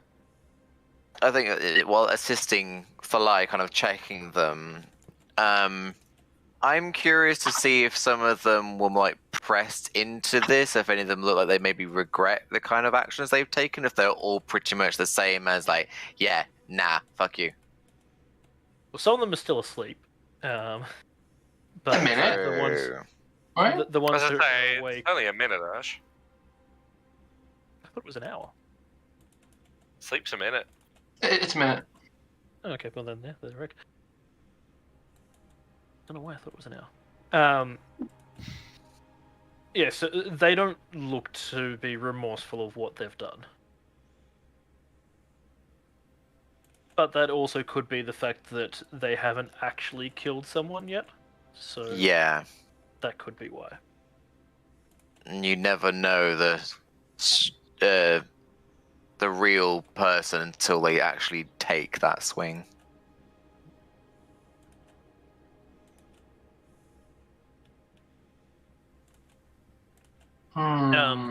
Subtle leans over to you, Storm, and goes, "See, the world outside is just conflict and fighting and bickering.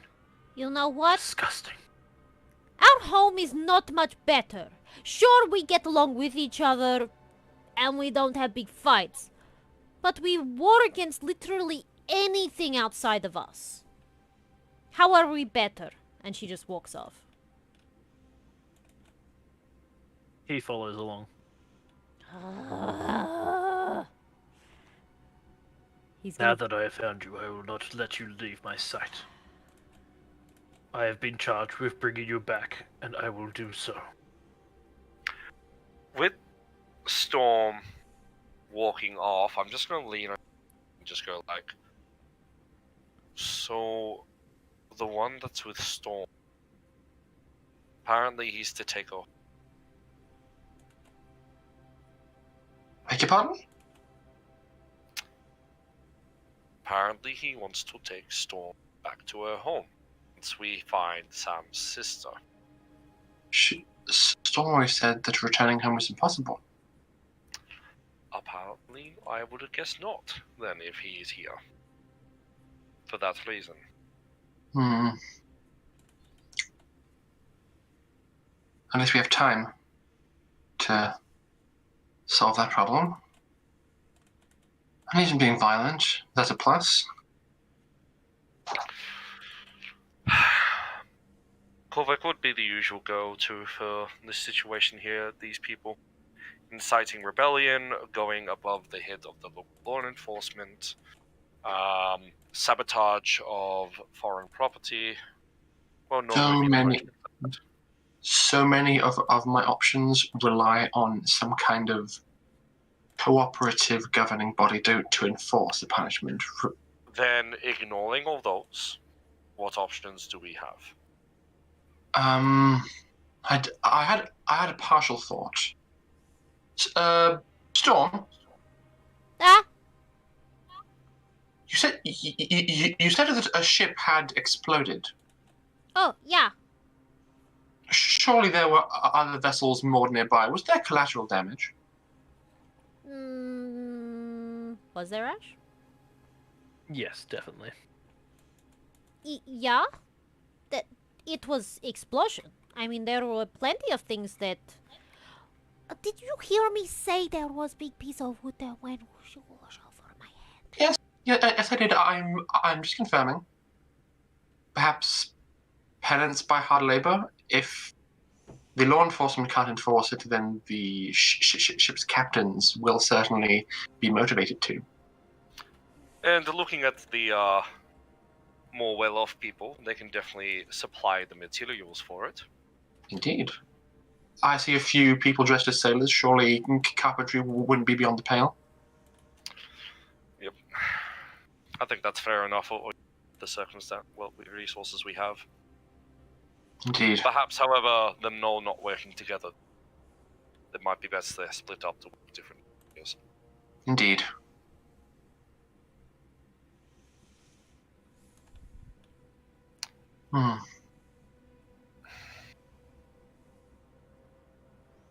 I approach the leader of this band once more. I get right up in his face. Korvac, perhaps I should see what they've done first before you explain their punishment. Wonderful idea. All right, everyone. On your feet. We're going for a walk. They begrudgingly get up on their feet and turn to go in a line. I'll hand like the remaining 10 feet of rope coiled up to Thalai. Yeah, I was going to say, I'm taking that. And march down towards the docks. Is everyone going with? Yeah. I think Mug will turn up again at some point here, just with an idiotic grin on his face. The guard was getting strange looks from the crowd and was unable to determine why. At some point, his cohort did notice what was above him, but thought it better not to tell his mate. What did Mug do? Sorry, I had disappeared. Turned invisible, followed the guard, and used minor illusion to make the words, "This man is a coward," appear above his head. Ah, Perfect. Because Mug with invisibility spell is never going to turn out bad. No. It's once Storm has Awesome. invisibility that things are going to be problems. oh god. You. Is that a possibility? Oh, you guys have If no Storm idea what casts it on her, if there are you guys have no idea what's in store and planned for Storm. Also, if Storm wants to be invisible, she just has to ask. Oh no. No. Storm is savage. Wait, so we don't know what's happening with Storm, so if you tell us, does that mean the cat's out of the bag? The cat's already out of the bag, just following Storm everywhere she goes. I'm so upset. I You're hate my life upset. here. Storm has a perpetual annoying shadow now.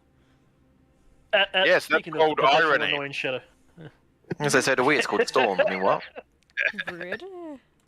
Your perpetual annoying shadow, it looks over the men in chains as you walk down along the docks and looks back to you and goes, "So, I am to understand that these furless ones killed other furless ones because of land?" No.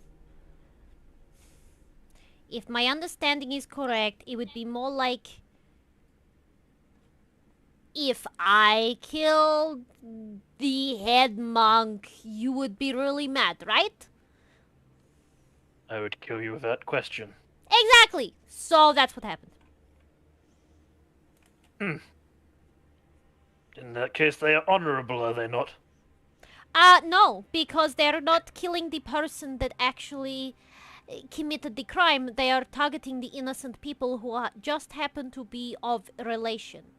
It would be like killing my mother because I kill him. Is not honorable. So, cowards. Yeah. And at this, he kind of he bares his teeth at one of them, and you can see them kind of shift away a bit. He's like, "I have no time for cowardice. Yeah, this is why Why do you not just dispatch of them?" You know what? Because unlike you and the other monks want to treat the world, I don't like killing. Okay? And neither do my Not friends. Kill. We kill Knock for them out. Leave them in the street. Let their people deal with them. we are ensuring that they pay for their crimes. As long as it is quick. Oh. We do not have much time. What do you mean you don't? Why are we in such a rush? He just turns away from you and continues walking, not saying anything. Ah! Ah! And she's just behind him, like, just silently screaming, like. "Ah!"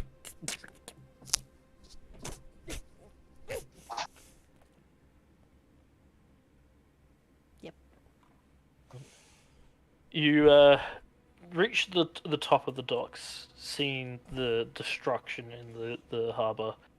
Where the ship was moored, the dock itself is being blown away to a certain extent and just damaged. It'll take some time to repair that alone. The nearby ships have had damage to their hulls and sails. Nothing too severe, but enough to make them not seaworthy for some time as they get repaired. I'm gonna glance across the ships. Are there any ships that just based on their manufacture that are not Namaran? Because I feel like if we show up to a ship captain and be like, "Here, take these people from Namara who tried to kill Demu," they wouldn't fight with that. Of the ships here, that are damaged, most of them are Namaran, but you actually recognize one that you've seen well, not specifically that ship, but the design and the heraldry upon it that you've seen a number of times in your port city.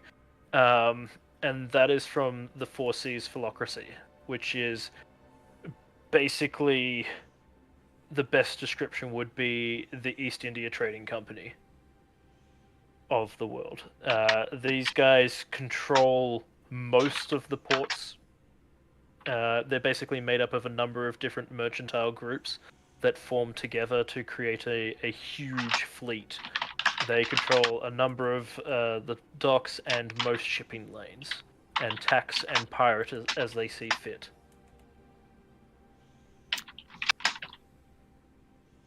What have been my interactions with this organization?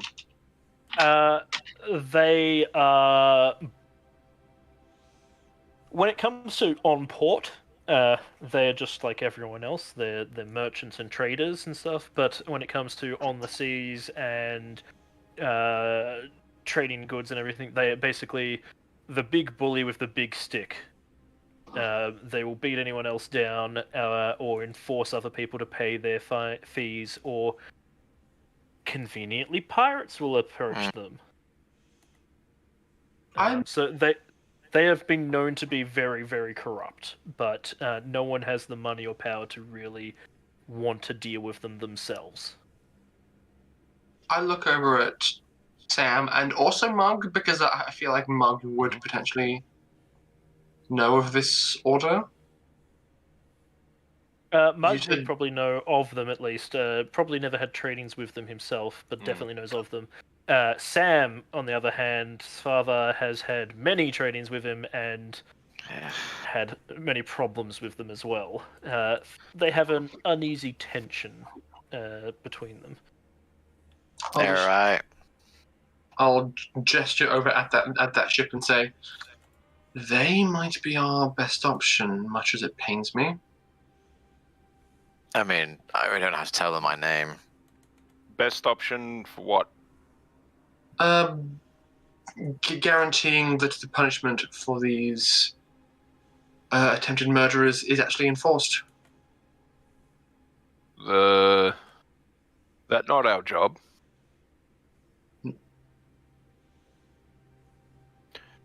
Why not give? Actually, apparently it is because this is them attacking foreign nationals, and if the guard aren't going to help them, we have to be a bit clear to what punishment they have. Otherwise, they'll just go free and they'll do it again.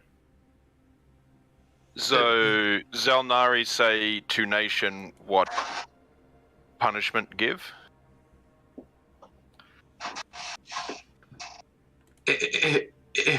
If none have been levied by the local authorities, we have to hold them to account somehow. We would not give nation chance to give punishment. The local enforcement has already said they're not going to. Yeah, but you asked two idiots. Not get good answer from idiot. Mug try. If you go and you make law, right? You enforce law. Correct. So you either give trial or you are kidnapping criminal to give to other.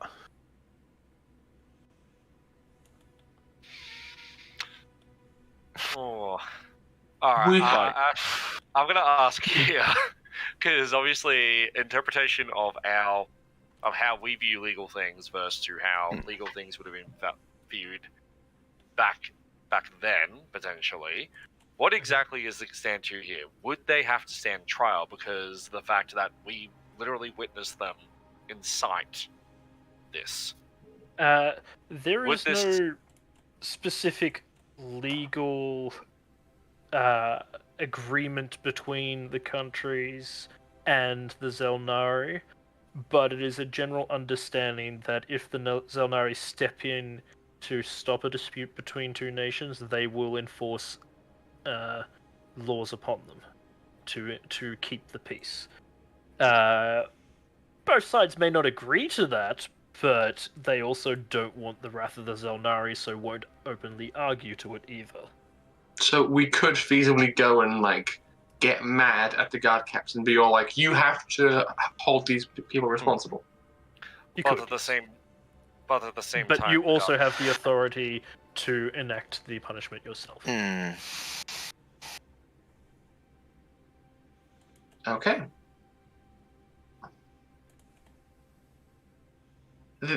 This is genuinely challenging. I'm not sure which path to take. We will get a better guarantee of results by taking them to the Four Seas philocracy, but it has the potential to be a touch more above board if we pursue local law enforcement first. yet if the guard captain is not in his own guards to actually uphold, as we have seen, what guarantee is that these people will actually receive punishment through the Precisely. You not want them get fair trial? They're Oh, there you not want them get trial? Trial is used to determine guilt. Guilt has already been determined. So you not want them to get trial? A trial is unnecessary. What do you mean trial? As in, do they get a trial of strength to fight for their freedom? I don't understand this concept of trial you're talking about, Mark. Because if that's the case, they already lost that trial when they surrendered to the guard and to Kovac and Sam. They get to plead their case, and person of this nation get to decide if guilty.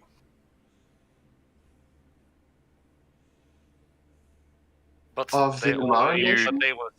but they were seen doing this. That makes no sense. Why would they plead that they did not do that when there are multiple people who saw them do that? Then should be Then simple it is trial. not a waste of time. But then that is waste of time and resources. Surely to have this debate every time this crime happens. Surely if a person is there, they've seen them do it, and they can enact the punishment themselves, there should be no need for this trial. Mug This have makes no question. sense. Yes. If Xel'nari say crime happened, did crime happen? In this Xel'nari instance- yes. Yes. Second question. Xel'nari ever lie, yes or no? It's been known to happen. Xel'nari must make look officially, like there is no doing recorded right thing. case. As I say, Officially, there's been no recorded cases of a Xel'nari lying. Oh, They have Mug always has seen this party lie many times. That's why I said. That's why, because no, it's definitely, officially, there is no Officially, record of Yeah, it. Yes. I mean, I just may wanted have them to forged- try and say to Mug that they don't ever lie. I may have forged a document from the Emperor of the Demu. I may have done that, but there's no evidence that I've done that. Thalia's never lied. Hmm? Xel'nari are not supposed to lie. Nor do the majority not. Sometimes circumstances mean that falsehood is necessary, but in cases such as this, Xel'nari should not be lying. To lie. Their crime very similar to what you did. Execute unarmed person. No. Be careful what punishment you want for them. Their difference You can is- see that Mug is still a little bit drunk, and he's kind of a bit more argumentative than normal. I'm not discussing this with you in an intoxicated manner. I have already stated my case. that. Mhm. They had bound 4 people that had done nothing wrong, that were merchants, attempted to kill them, and blew up their property. That is a very different scenario to what happened when I enacted punishment. For a No. crime that party. That lie. You just make lie. These people not blow up ship. They have alibi. They were trying to kill people when ship go boom. They not blow up ship. You already lie. They did commit the crime of attempted murder, though. So make sure face justice for what done. Mark Indeed. does You have take a power point. out of They did run you away. take power out of people's hand. Then people get angry. You want people So- like Xel'nari, so you want people trust Xel'nari. So you want Xel'nari work with people. I do not believe that were we to form a jury and have them render a verdict, we could find a sufficiently unbiased group of people who would not simply free the Namarans and declare them as heroes.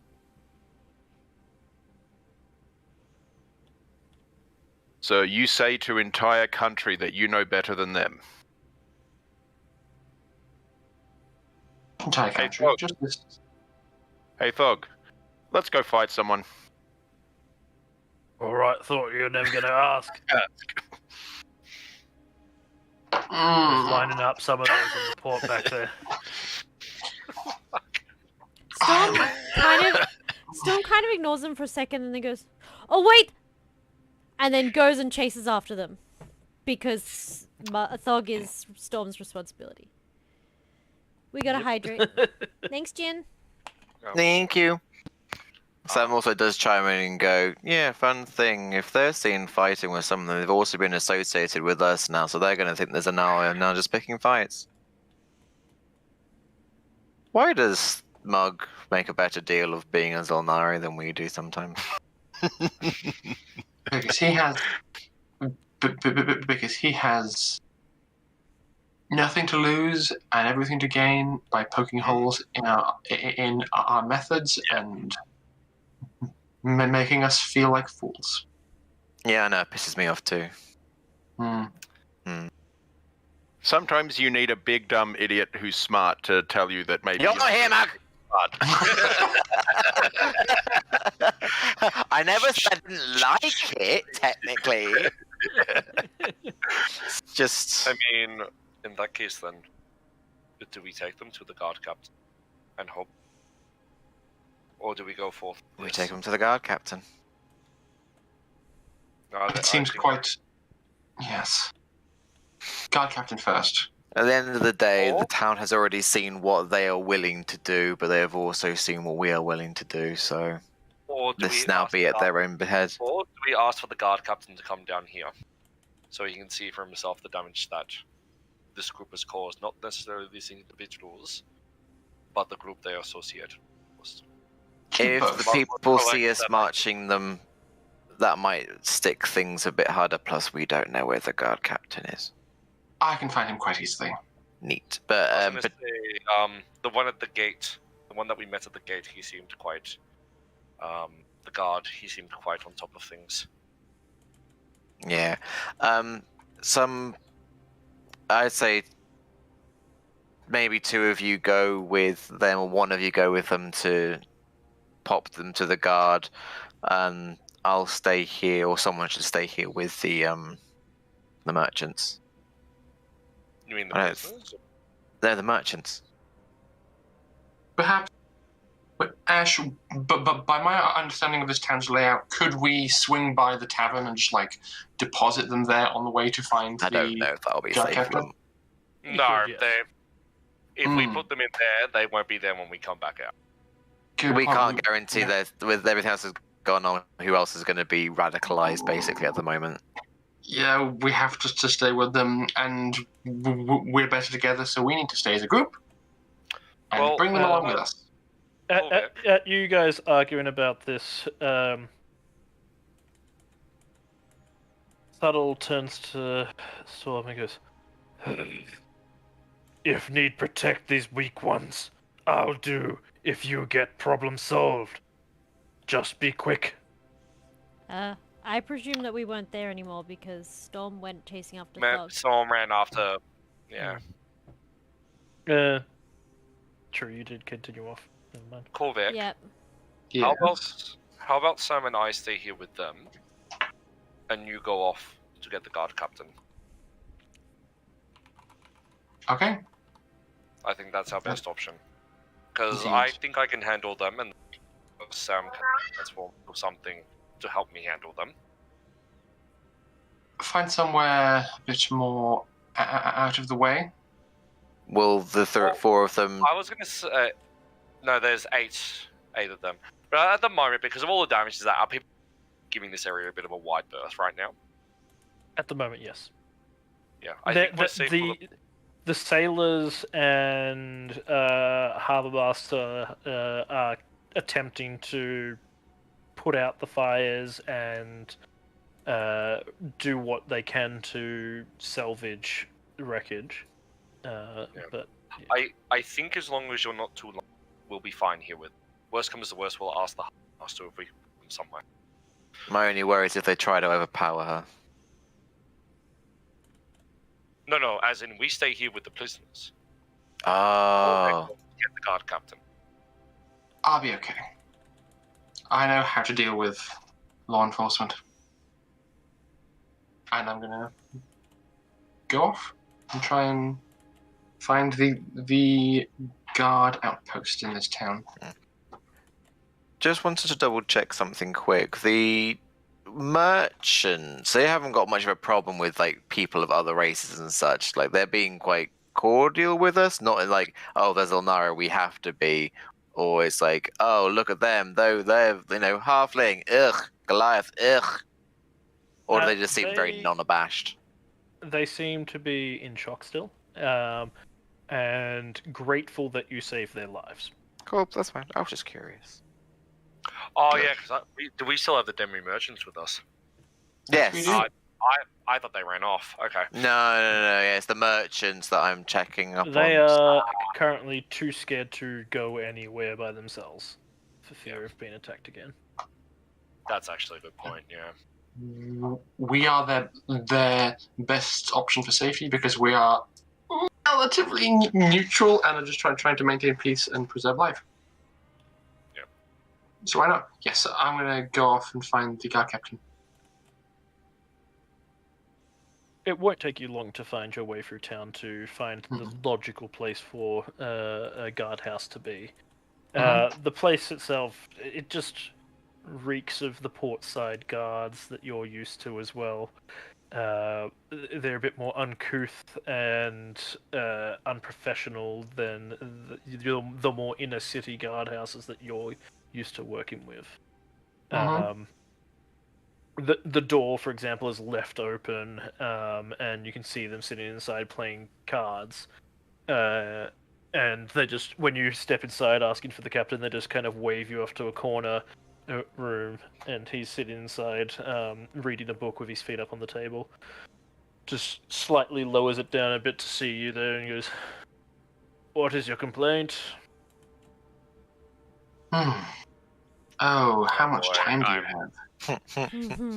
He looks over again, notices your Xel'nari crest, and goes, processes the chair and sits up straight. He's like, Honorable Xel'nari, how can I assist? Forgive me, you caught me in my downtime.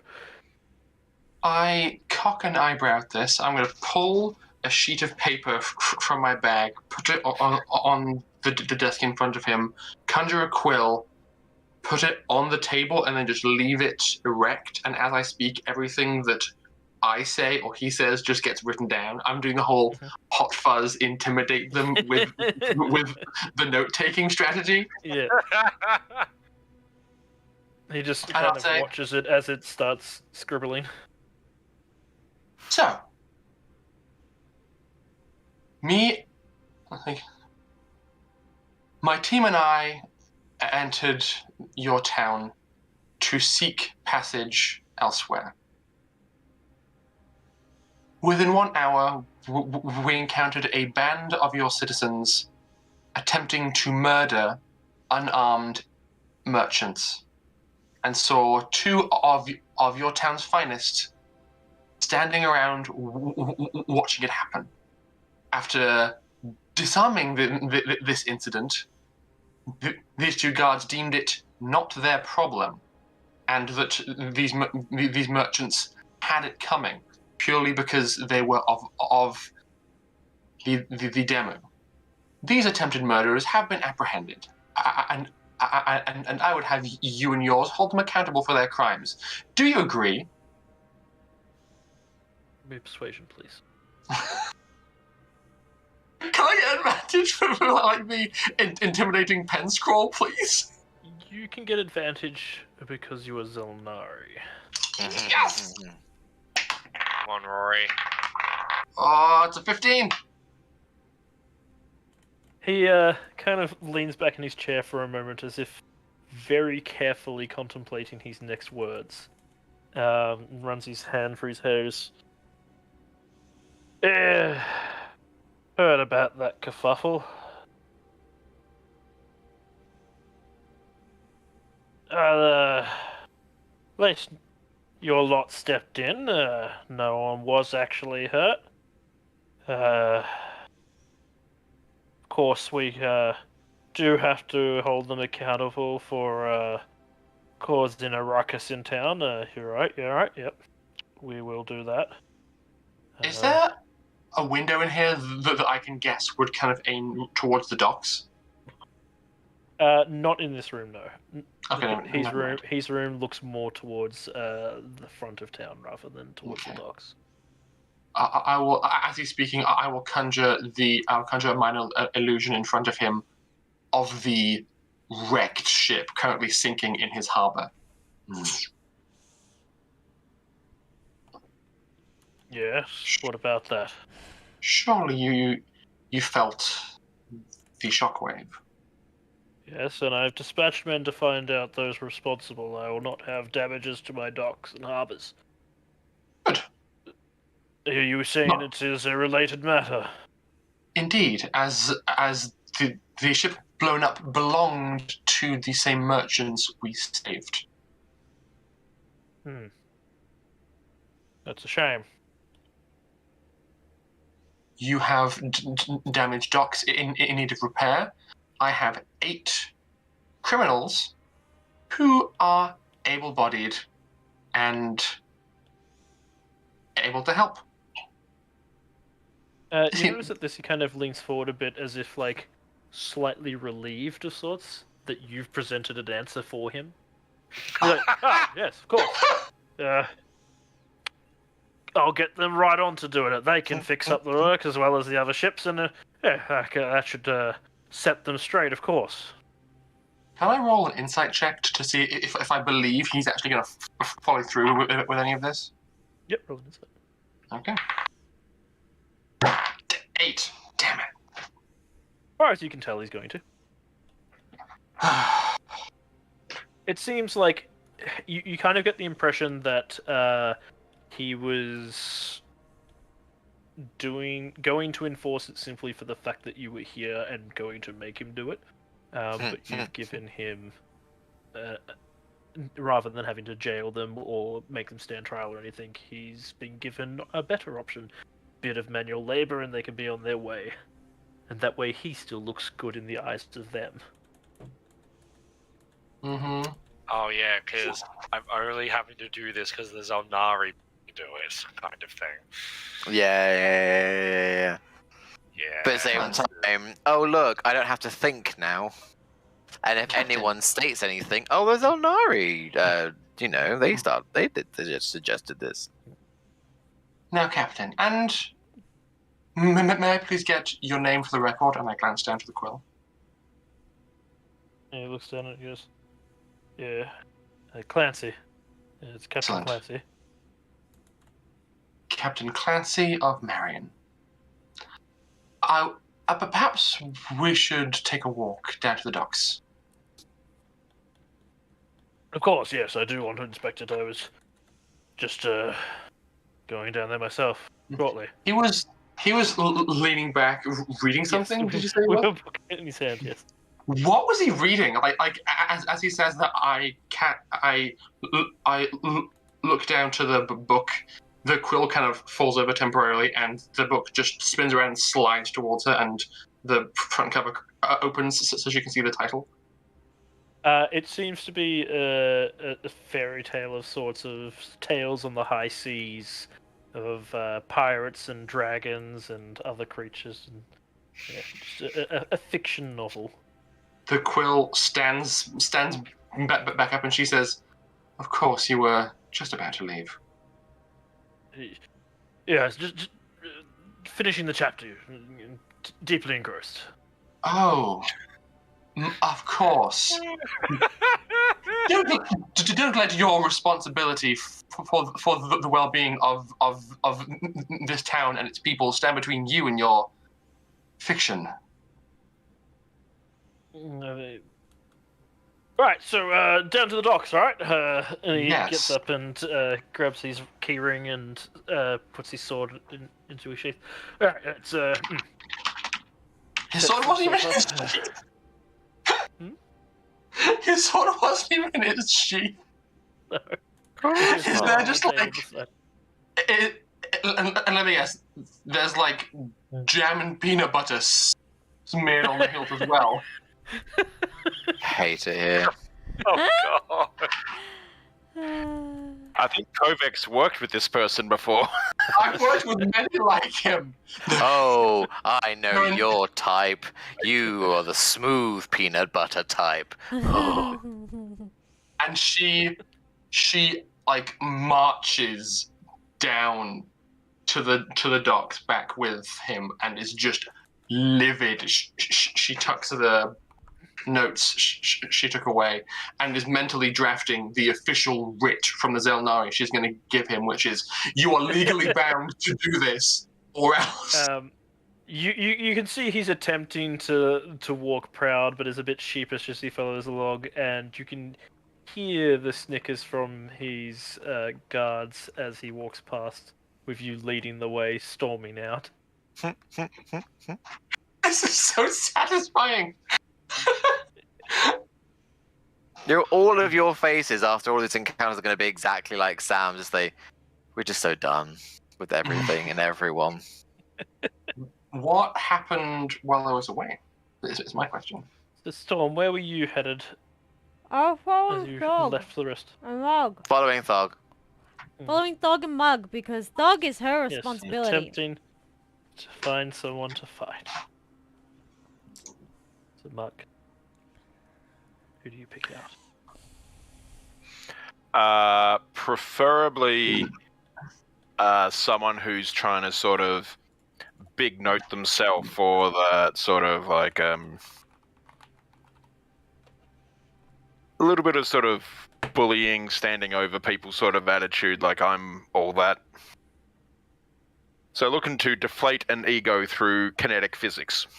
You find one guy boasting about his strength as he arm wrestles with some of the other sailors at the port. He does look like a fairly big guy, but you reckon you could take him?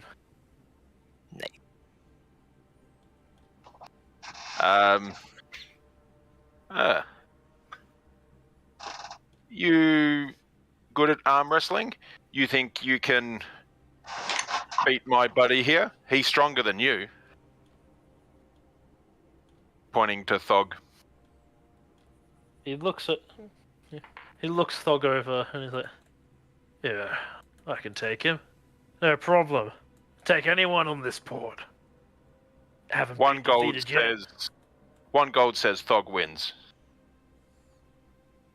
yet. Deal. Okay. I'm waiting for his response. Yeah, he says deal. And Okay. sits down at the table, arm up. Thug kind of steps to your side and leans in close and goes, "Thought we were here to fight, not just wrestle." Yeah, but he's going to get upset when you win, so that'll start a fight. Could make him really upset right now. We want them to start fight. But, Thog, You got this. You're stronger than him. I believe that you can do it. Bardic inspiration. It's Thog not knows he can do cheating. It's encouragement. Thog knows he can do it. It's not a problem. And sits down at the table and just starts glaring at the guy. Puts his arm up, which is still gauntleted. With the gauntlets of ogre strength. Oh, hi! So, in a very loud voice to draw a crowd, Mug will just start yelling out, "Let's see if this person here is the strongest in the bar, or if he's only a boastful second." Ooh. Alright. Now I've got to make opposing strength checks against myself. Mm-hmm. With inspiration for one of them. Role play Oh, with yeah. yourself. Role play with yourself. But don't do it too much. You'll, go blind. I Hairy think palms. Thog needed the inspiration. It was a 2 to a 19. Oh. Oof. So even with Thog- inspiration, he's not going to... Oh, no. He was the 19. Oh, okay. He's just gripped the man's head. Just, I'm losing it. I'm losing it. Oh, no, you've almost got me. Boom. Oh, no, you don't. You got me. You got no fucking chance against me. Oh, yeah. I had you going, though, didn't I? Oh, look at your face. Oh, he's so angry, isn't he? And he's deliberately antagonizing the guy, and you can see the man just getting red in the face. I'll get the crowd to sort of point them to sort of like cheer and raise their voices, and then call out, "Let it be known that this man can never say that he is the strongest." Fuck. Thog stands up and just like raises his hands, and the man just immediately just jumps the table to attack him. In Orcish, yell out, "Bar fight!" Does Storm get involved as well? When God. Storm gets there, she watches, she's amused, she will observe, I think. And if the fight goes badly, she's going to throw in fireworks. Absolutely! How did you know? I tend to think, what's the craziest thing one can do in this situation, and go, "Yep." Is Mug getting involved in the fighting as well, or just encouraging it from the sideline? No, Mug's going to have it as a bit of sort of percussive therapy. I'll get you to make me a strength athletics check for me. Rather than playing out a fight of just fist fighting, we'll do a test of strengths. Jesus, Thog's on fire. Athletics? Storm, His enemies might.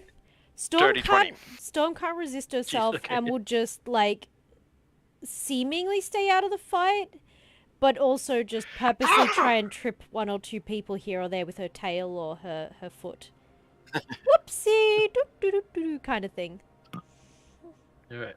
Giggling The in fight a is corner. going very well in yours and Thog's favor. You're basically back to back, just punching anyone who comes their way. Everyone else is kind of all just gone into an all-out brawl. Fists going haywire. The only one who seems to actually, yes, it is an Alice. Me? The only one who does. Program, Tio. Get with the program. Anyone else who. The only one who seems to actually be focusing on you, at least at first until he gets dropped by a haymaker, is the one who Thog was arm wrestling with. Yeah. But yes, it is definitely getting out of control as more people because it is on the port for people to see, so people are just joining in from all over. Thalai, you definitely can see and hear this commotion happening. Oh, right. But I'm sitting with the prisoners and I have to go. Oh, no, you can go. I'm here. Storm is there. Storm can handle it. What's needed. Storm has a history of stopping trouble from occurring. Yeah, right. Absolutely. Didn't you? The last time there was trouble, she stopped it by setting a toilet on fire. I mean, exploding a toilet. And sending in a gnome into the next dimension. She doesn't know anything about that. Nothing at Possible all. deniability. This hurts.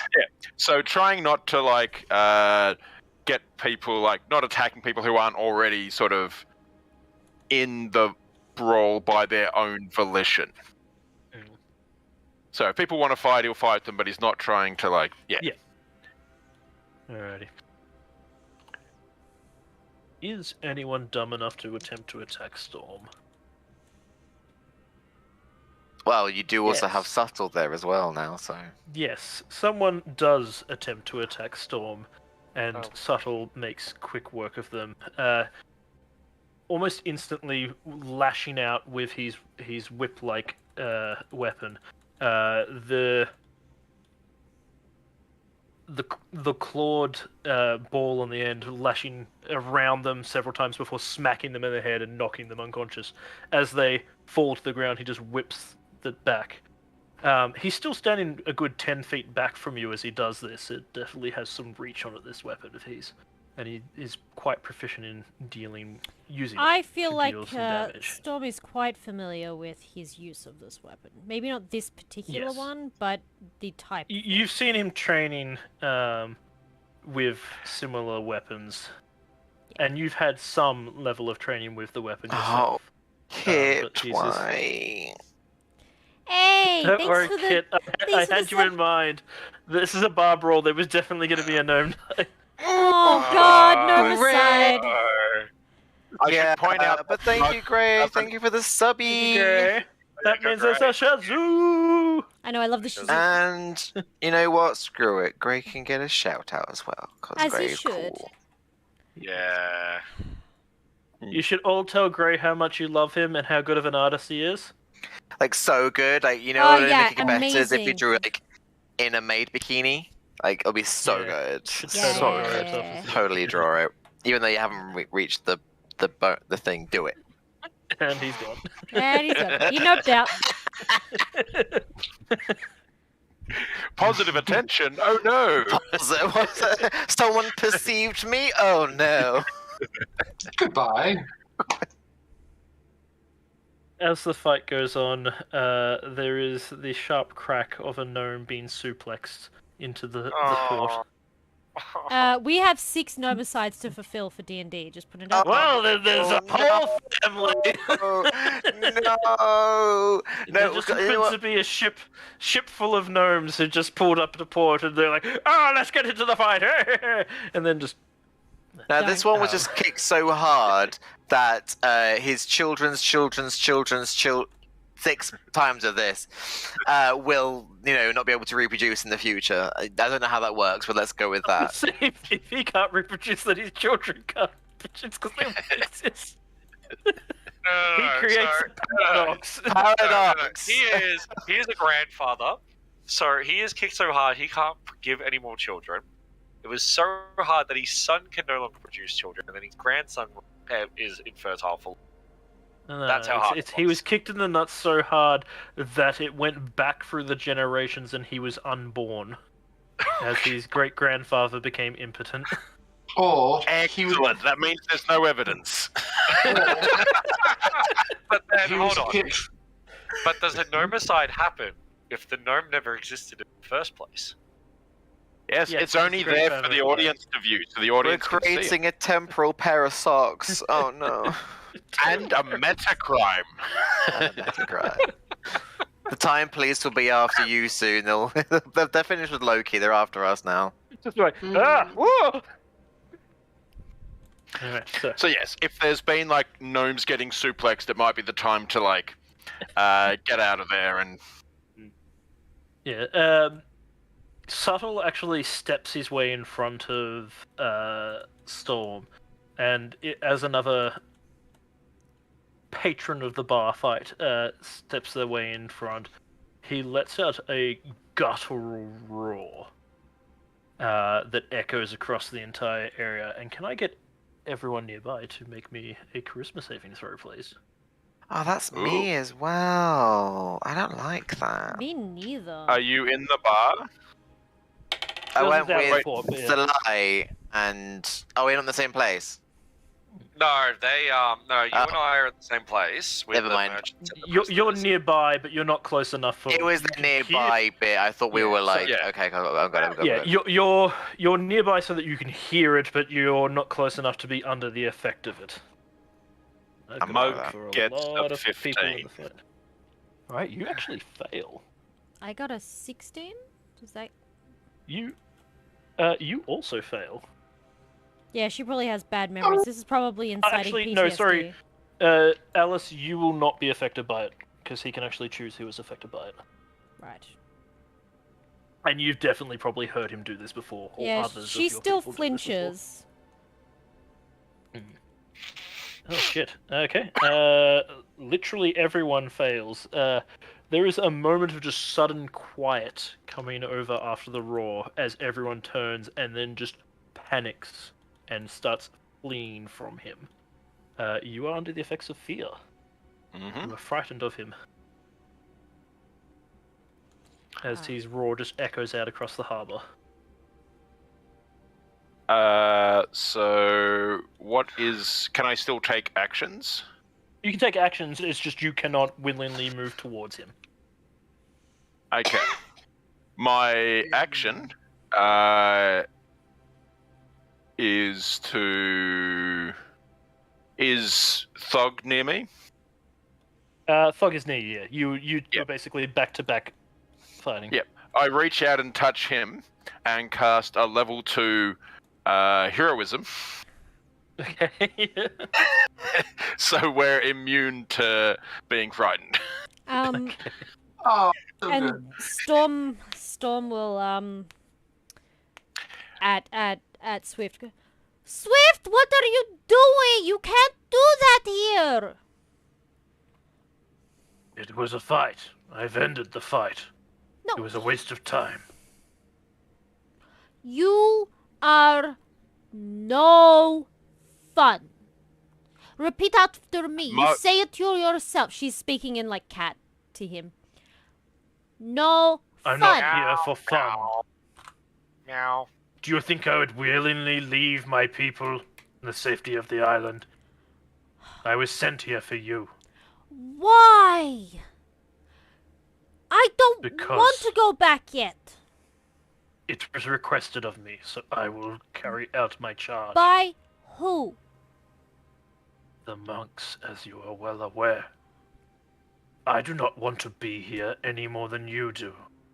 Do not think that I am happy with this situation.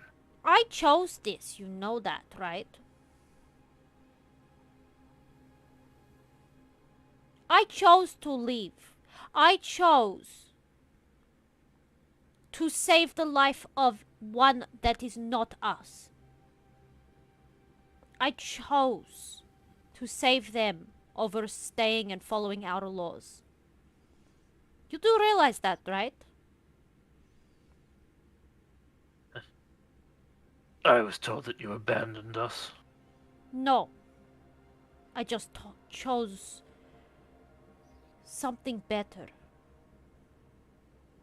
This does not seem better. Just because the people in this particular place are not great, that doesn't mean that there aren't amazingly wonderful people. And the person I saved was far worth more to me than living in my home. In our home. They You had can more. see he kind of softens a little at that. He just kind of They showed almost deflates a little bit. He's like, regardless, I have been charged with bringing you back, and I will uphold it. After that, I care not what you do. fine, but just I know remember. not the reason the monks request you, just that they do, Fine, but just and remember. that I cannot return until you do. Just remember, I chose to save the life of someone I thought showed more kindness to me in a single day than I felt ever from any of the monks. So don't be surprised if you find it challenging to bring me home, or if I do not want to stay. As I said, I care not what you do afterwards. I only seek my own return. Fine. We will discuss this after we find Sam's sister. Very well. But no more ruining our Mug- fun! And then she storms off. Mug was sort of standing to the side while they were like meowing at each other, unsure Growling? when to like sort of, yeah, like making weird noises. Almost like I assume there was some hissing, yeah. And then at the end, after they've sort of stopped for a bit, he goes, "That was cool. You teach Mug how to yell like that?" he looks down at you and always that difficult she is. Hydrate, y'all. I have no he was drink saying- anymore. He was saying that in common, was he? Mhm. Yes, in common. Get some water. Broken, very poor common, but you can make out the words. She refused to accept what she doesn't believe. You want convinced Storm? Make her believe, not tell her what to. Mug is smart. You don't need belief. I want end exile. Everybody need belief. Need belief something. If you not believe, Mug sorry for you. Maybe you need drink. You want drink? Mug get beer. He's What, like beer? riding on the adrenaline from the fight. What fear and the heroism? Yeah, true. Oh, you never had beer? Hey, Thog, this one never had beer. We need show him best beer. You Oh. come us. We take you pub crawl.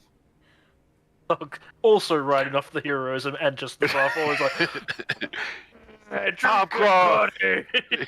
And just puts his arms around both of you, of which Saul kind of flinches away at first and just kind of moves along, but like a good few feet in front so that he's not actually being touched. I'll send a little mental message to Storm just saying, this might be a chance to escape if you want. And then like continue to like distract the Subtle to try and get him to head out drinking. He allows himself to be pulled away, actually. The one thing that Subtle would know about Storm is that she does always keep her word.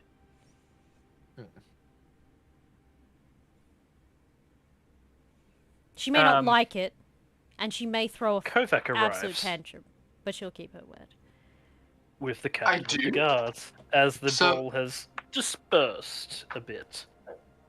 So I assume I would pass by Sam and Thalai like on the road on the way to the docks. No, Sam and Thalai are basically at the edge of the docks with the Okay. prisoners. You would be passing by a Mug, Subtle, and Thog heading back to the tavern. I cock an eyebrow in Mug's direction. Her face just reads, "All good." Mug sort of rubbing what's going to be a huge swollen egg above his eye, and he's got like a bit of blood coming down from his nose, which has stained one of his tusks, and he just sort of nods. She sees that, rolls her eyes, and keeps walking.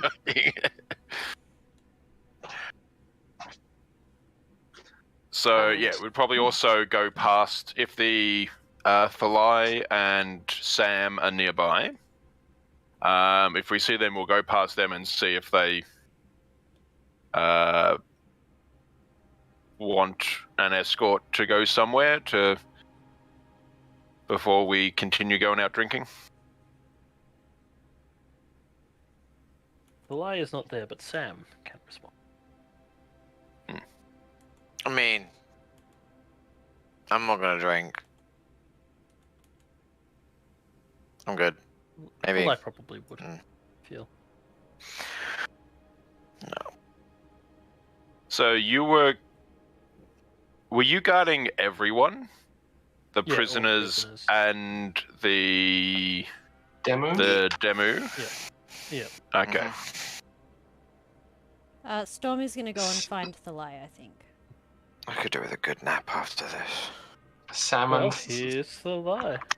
Thalai guarding 12 people. Welcome back. Where you Yes. gonna put everyone? Waiting for Kovac to come back.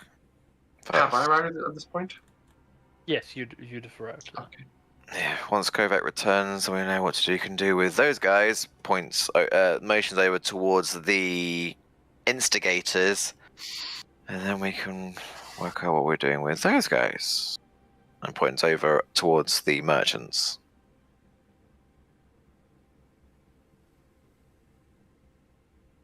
Just Right, so good. this is the troublemakers, I assume? Indeed. These 8 are currently being held for inciting a crowd and attempted murder against these 4. Right. Until we can guarantee their safety, they will be under our protection. Yes, of course. Proper, right. Good for them to be safe, yes. I will, of course, address these a lot and get them to work on repairing. He looks out across the ships and sees the 4 Seas Philocracy ship damaged and goes, yes, we'll start with that one. My thoughts. That ship shape. Exactly. And at this point, he actually seems to actually jump into action a bit instead of just kind of going through the motions. And he's, right, you lot, get up off your asses. We're gonna be getting that ship shape, or your asses are going in the drink. Regardless of how engaged I have to be, I will spend the rest of the afternoon walking around to every ship captain whose vessel was damaged with the guard captain and basically just direct the conversation towards the outcome that I want and just make sure that things are copacetic. Do you start with the 4 Seas ship? Yes. The captain of that ship is what you would imagine a pirate to look like. Though he wears a naval uniform as if a proper, he is slightly a bit more rounder in his proportions. Big sooty beard that is covered in gunpowder, and just very rough, clearly sea-worn skin, and his mannerisms is just that of someone who has very little respect for others. The whole time he's talking to you, he's chewing on tobacco as well. And it's just, I don't give a shit who fixes it as long as someone fixes it. Someone's paying for the problem. So if these fuckers are gonna do it, then that's alright. As long as it gets done. Otherwise, there may be problems around here, of course. I already had my suspicions, but it is becoming increasingly apparent why the guard captain came here first. He's scared of them? Yes. With good reason. You know of their reputation in your homeland as well. Have I seen this individual before? Or is he just... No, not this one. There is a large fleet that sail under their flag. In fact, it outnumbers some countries' navies. Oh my god. which is why Oh. most people just don't want to deal with him and just pay the fees. Seeing his irritation, I'm going to take a bit of initiative, and I'll basically just hand wave over the semantics, and I'll say, oh, well, of course, the guard captain will house these individuals in the barracks while they are repairing the ships. His guards will walk them to and from the docks each day until the repairs are concluded, and so on and so forth, and then just... I can tell he's agitated, and I don't want to attract the ire of the guard captain either by dragging this out. So I'm just being like, okay, here's what's going to happen, and here's how it's going to happen. We're good? Bye. Yeah, he accepts as long as the ship is repaired, but you get the feeling that he will probably be asking more of the captain afterwards. The poor crew was traumatized by the explosion. Thus needs And there needs to compensation. be some compensation, yeah. Yes. Have you been injured in your workplace? You may be entitled to compensation. Come and talk Mug to the ambulance front chaser. And I'll basically just do the same with all the other ship captains who were affected. The only other thing that you would know about the Four Seas is that it is suspected, never proven, but suspected, that the pirate vessels that are believed associated with them are openly hostile towards Xel'nari. But never been able to prove that they are actually connected with the Four Seas. It's always been a theory, though. Well then, while that's going on, I am casting my eye around everything that's happening on board the ship. I will be trying to read people's expressions, how the crew and the captain perceive and feel about me, and whether or not I see anything that I would identify as illegal. I don't know, conspicuous Xel'nari corpses or stuff. I don't know. Roll me an insight. Okay, I can do that. That is an 11. God damn it. You get the feeling that they're not happy with you being here, but you're getting them the result that they want, so they'll accept your presence. Would anybody else who was guarding the prisoners have come with me during this conversation, or are you guys just off by the docks? If other people are still kind of with them, I'm happy to go with you as long as they've got enough people looking after them. I mean, I'm sure like if they're by the docks, wherever we go, we can still see them all still tied up and secure, right? Yeah, well, I mean, they've been unbound at this point and started put to work on doing repairs. Good. You're more guarding the 4 merchants now.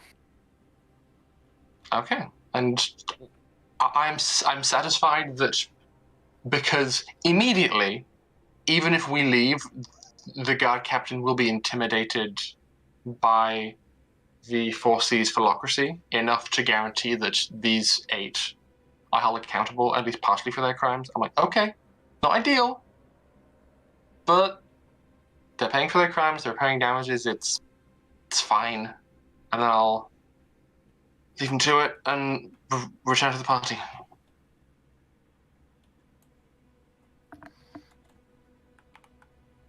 And just explain what happened and say, so, this is the situation. Thoughts? What do we do about the merchants? Well, they wanted to go home. But that means traveling through more Namaran territory. We can seek passage aboard a neutral vessel. Are there any? We'll just have to leave soon. All right. Yeah, are there any neutral vessels? Well, the Four Seas is neutral. They will take pretty much anything as long as it pays well enough, but they generally have extortionist prices. Goody. Roll me a perception. If you're looking at Kovac or Sam, I'll give you advantage on the rolls. Because I'll- you're both familiar with naval groups. Rolling with advantage. Yeah, I can do that. I'll have a look as well. Oh, I was gonna have a look. 21. I also got 21. Heck yeah. Mug and Fog are discussing beer. I got 24. I was hoping it was going to be 21 so we could be the 21 buddies, but nah, I'm better than you. Most of the ships here, are Namaran, especially the 3 tall ships sitting out in the harbour. But there is a Berivian trading vessel docked here as well. Okay, and they. Yeah, It also was not in the blast range, so it does not seem to be damaged. Okay. Would that kind of vessel be more likely to want to return to Bolivia around the south coast? You're not sure. It depends what their trade route is or what they're here for. That could be a good route to the Kalashtan Kingdom.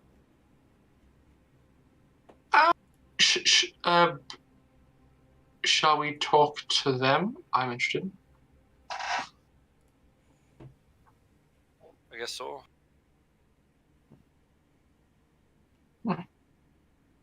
We approach the vessel and request permission to board. Rather than speaking with the captain of the vessel, as is custom, you speak with the first mate, who steps down. He is an elf. Okay.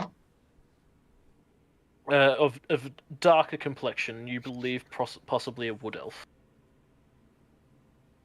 And again, he shares the same kind of well-travelled on the seas, saltwater, tarnished skin as most of the sailors around here. Mm-hmm. Hello, friend. How can I help you? You seek travel, do you? Indeed we do. Where are your next few ports of call? Well, now that we are done here and with problems brewing, we were aiming to head east, but I think we will be heading back west now.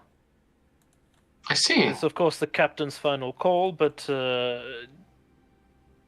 we do not wish to be in the middle of a possible crossfire. If you are traveling west, we would be interested in obtaining passage on your vessel, should that be possible. Is it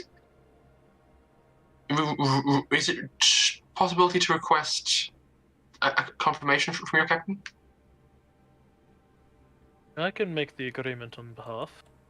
I speak Right. for the captain, as is tradition.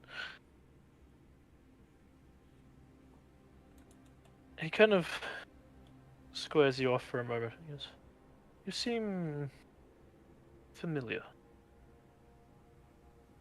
If you have passed by the Vidalcan quarter of Tanzanite, I'm sure I do.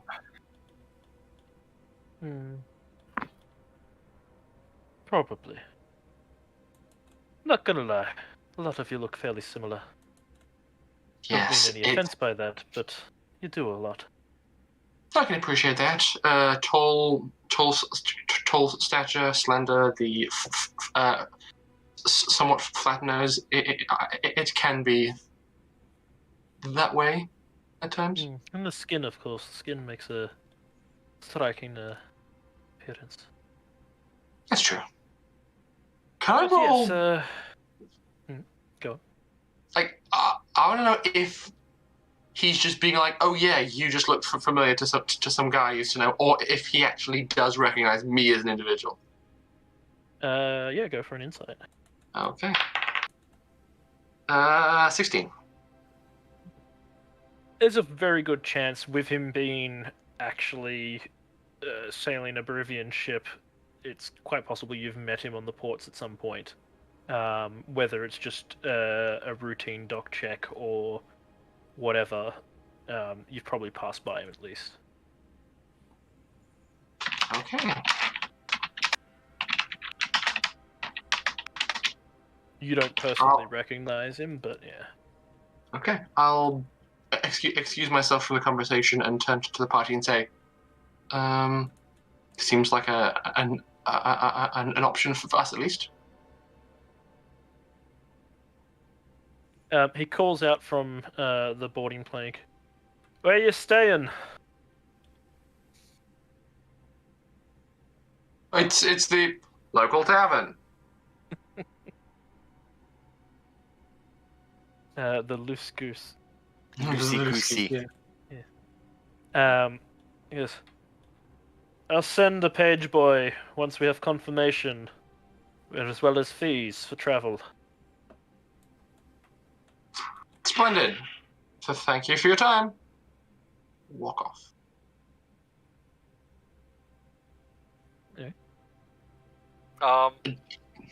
That's good we got passage for us, but what about for the merchants? Did either of you see any other interesting ships that could be a good choice? They seem to be mostly Namaran, which is concerning. I'm trying to remember now. Will I get something with my 27? 24, sorry. You didn't see anything different. Most of the ships here are Namaran. I know about the same things as you. Damn. Why? What's wrong? Well, it seems like I don't feel comfortable trusting the demo on the high seas on a Namaran vessel. And given the hostilities brewing, I wouldn't expect a lot of trade vessels to be traveling east.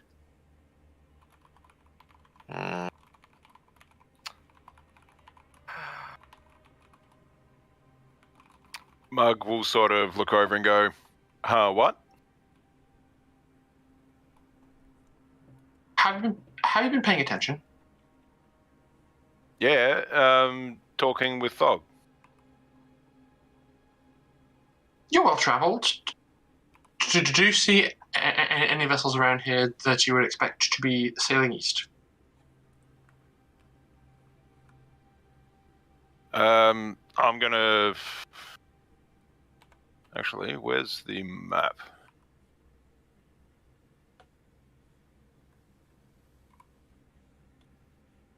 Is Antioch a... Oh no, Antioch was landbound. In the Xel'nari area, are there any sort of port ones there? Yes, there are, but also you can reach Antioch by river as well. No big vessel can, but smaller vessels can. Okay, so there's probably some sort of town on the end of that river on the coast to dump things from big ships to river ships. Correct. So, Yeah, but that's been traveling through Namaran land. No, So if we find a ship that's going there, it'll be going around Demu lands, but we don't have to ask about Demu. So sailing around the coast, and then like pulls in at that river. Yep. Oh, it's only like several hundred feet. It's fine. Everything will be fine. Oh, look, It is all fine. Everything will always be fine. Everything's is awesome. Ask if any ship going to Little Antioch. That's what I've dubbed the town on the end of the river. I'll take it. Okay. We ask around. Not asking if anyone's traveling to demo, just asking if anyone's sailing east. It looks like the Namaran ships have decided they are staying port or heading west. With things heating up with the demo, they're not willing to take the risk unless they can get a military escort, which currently has not been organized. The So forces. the general understanding you have from talking to them is that it will happen eventually, but it will be once a group of ships comes together and they have some military vessels to escort them. So it will go in one big group. What of the forces philocracy? Once their ship is fixed, where are they going? They have no current goals of where they're going, but for the right coin, they'll go wherever you need them to go. We are not that liquid right now. How much would it normally be for passage call?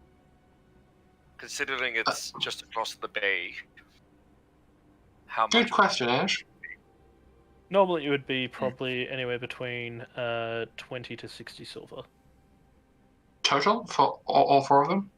For the four of them, yeah. Okay. Well, in that case then, and I'm going Because it's such a short distance. Yeah, I'm gonna turn to... Because would have you mentioned that the high seas antagonistic towards us, Kovac? It definitely would have come up. Alright.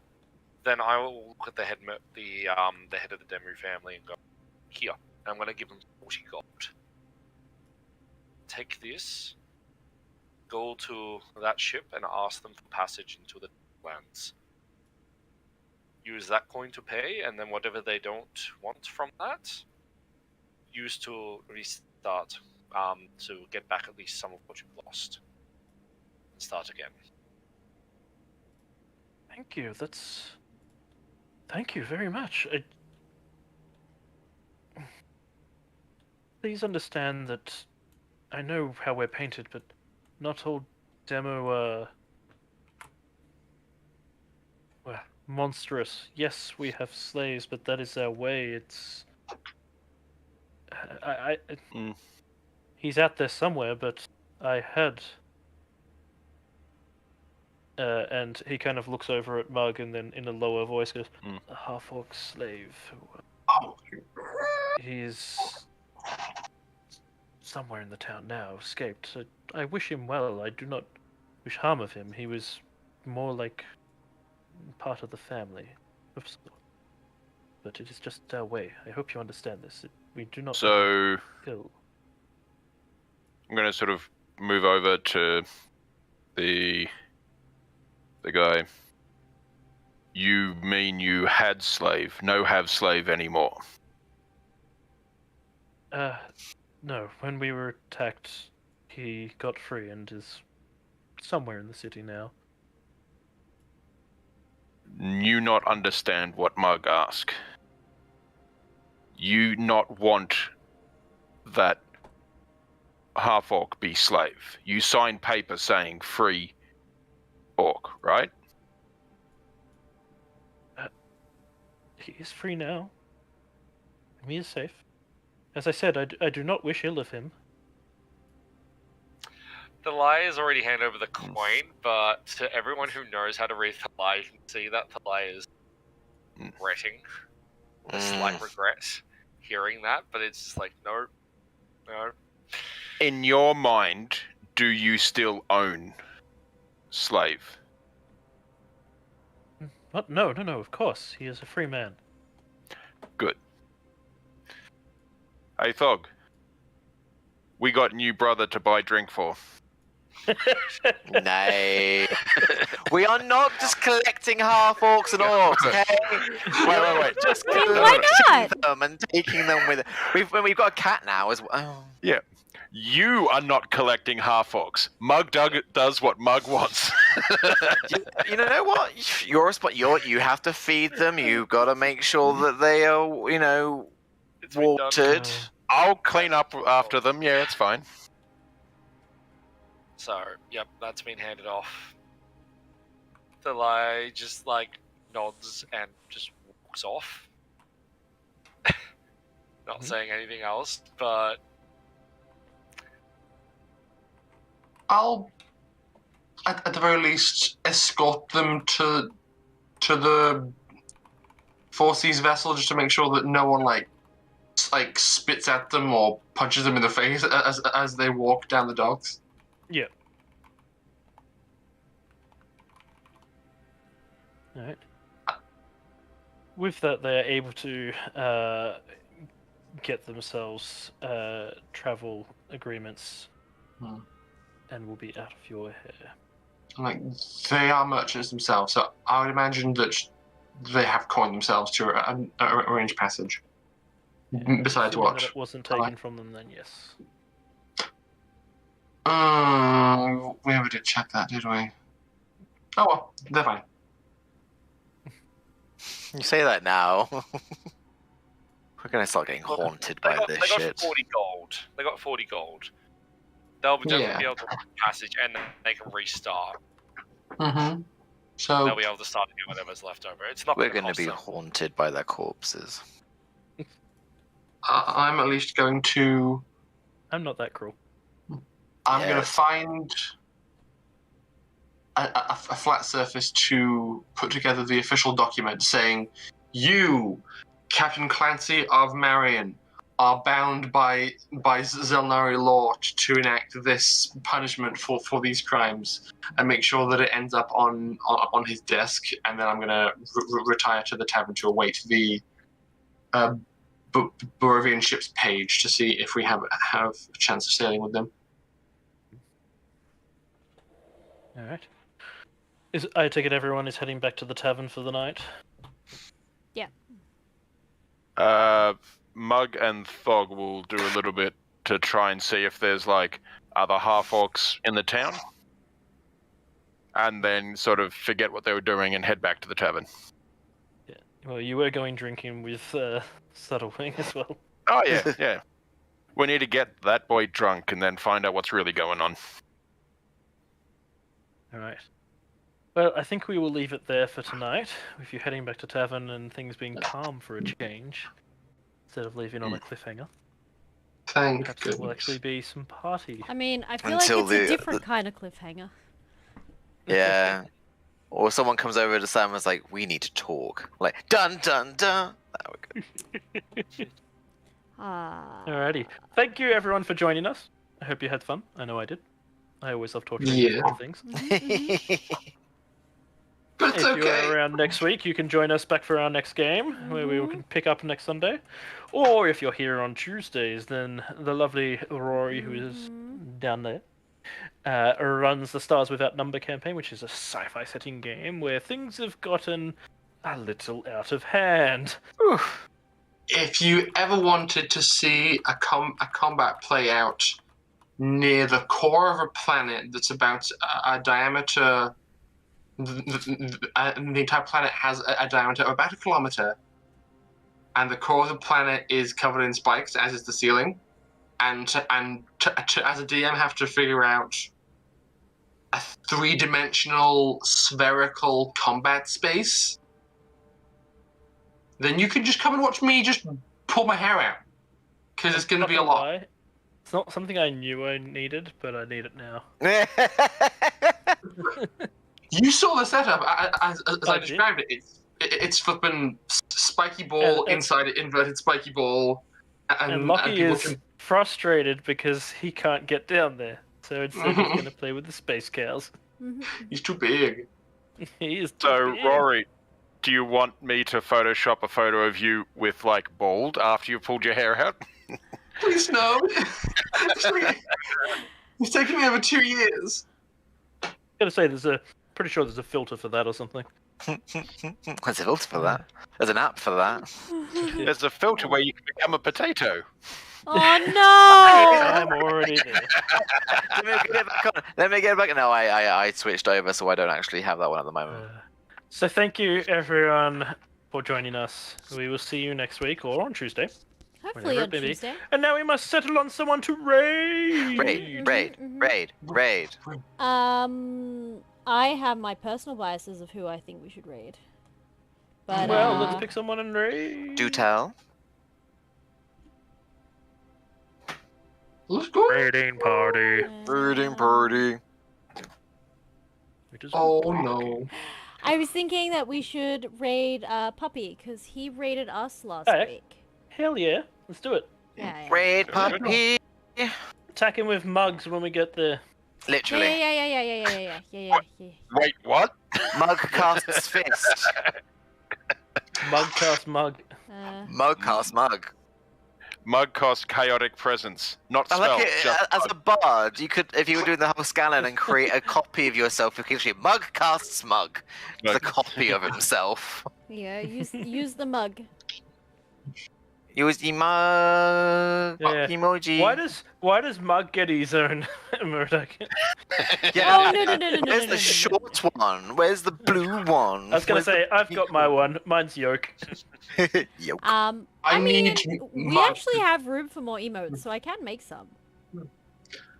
I know you. Pocket bacon. I know you have plans, but I feel like the spell mislead for mug would be so funny. Oh god, yeah. What That's is just mislead? Mug talking. So essentially, you cast an illusory version of yourself the same time you turn invisible. So you leave behind an illusion of yourself who you can tell to talk and speak, but you can walk off. That's awesome. So when he's caught in a conversation he doesn't want to have, he can just leave the copy there going, yeah. Yeah. And then Interesting. what? Tell me more. You know that's gonna Good happen point. to Kovac every single fucking time now. Mug's gonna have a spell for Yeah. each one of us to deal situationally. Alright, let's raid. Raid! Alright. Wait. I'm going to throw us over to our end screen to let our little credits go, and I will start the raid. Thanks for hanging out, everyone. We love you, and hopefully we'll see you on Tuesday. Have a good night. And yes, Shazoo! Shazoo. Toodaloo. Bye. Bye. Bye.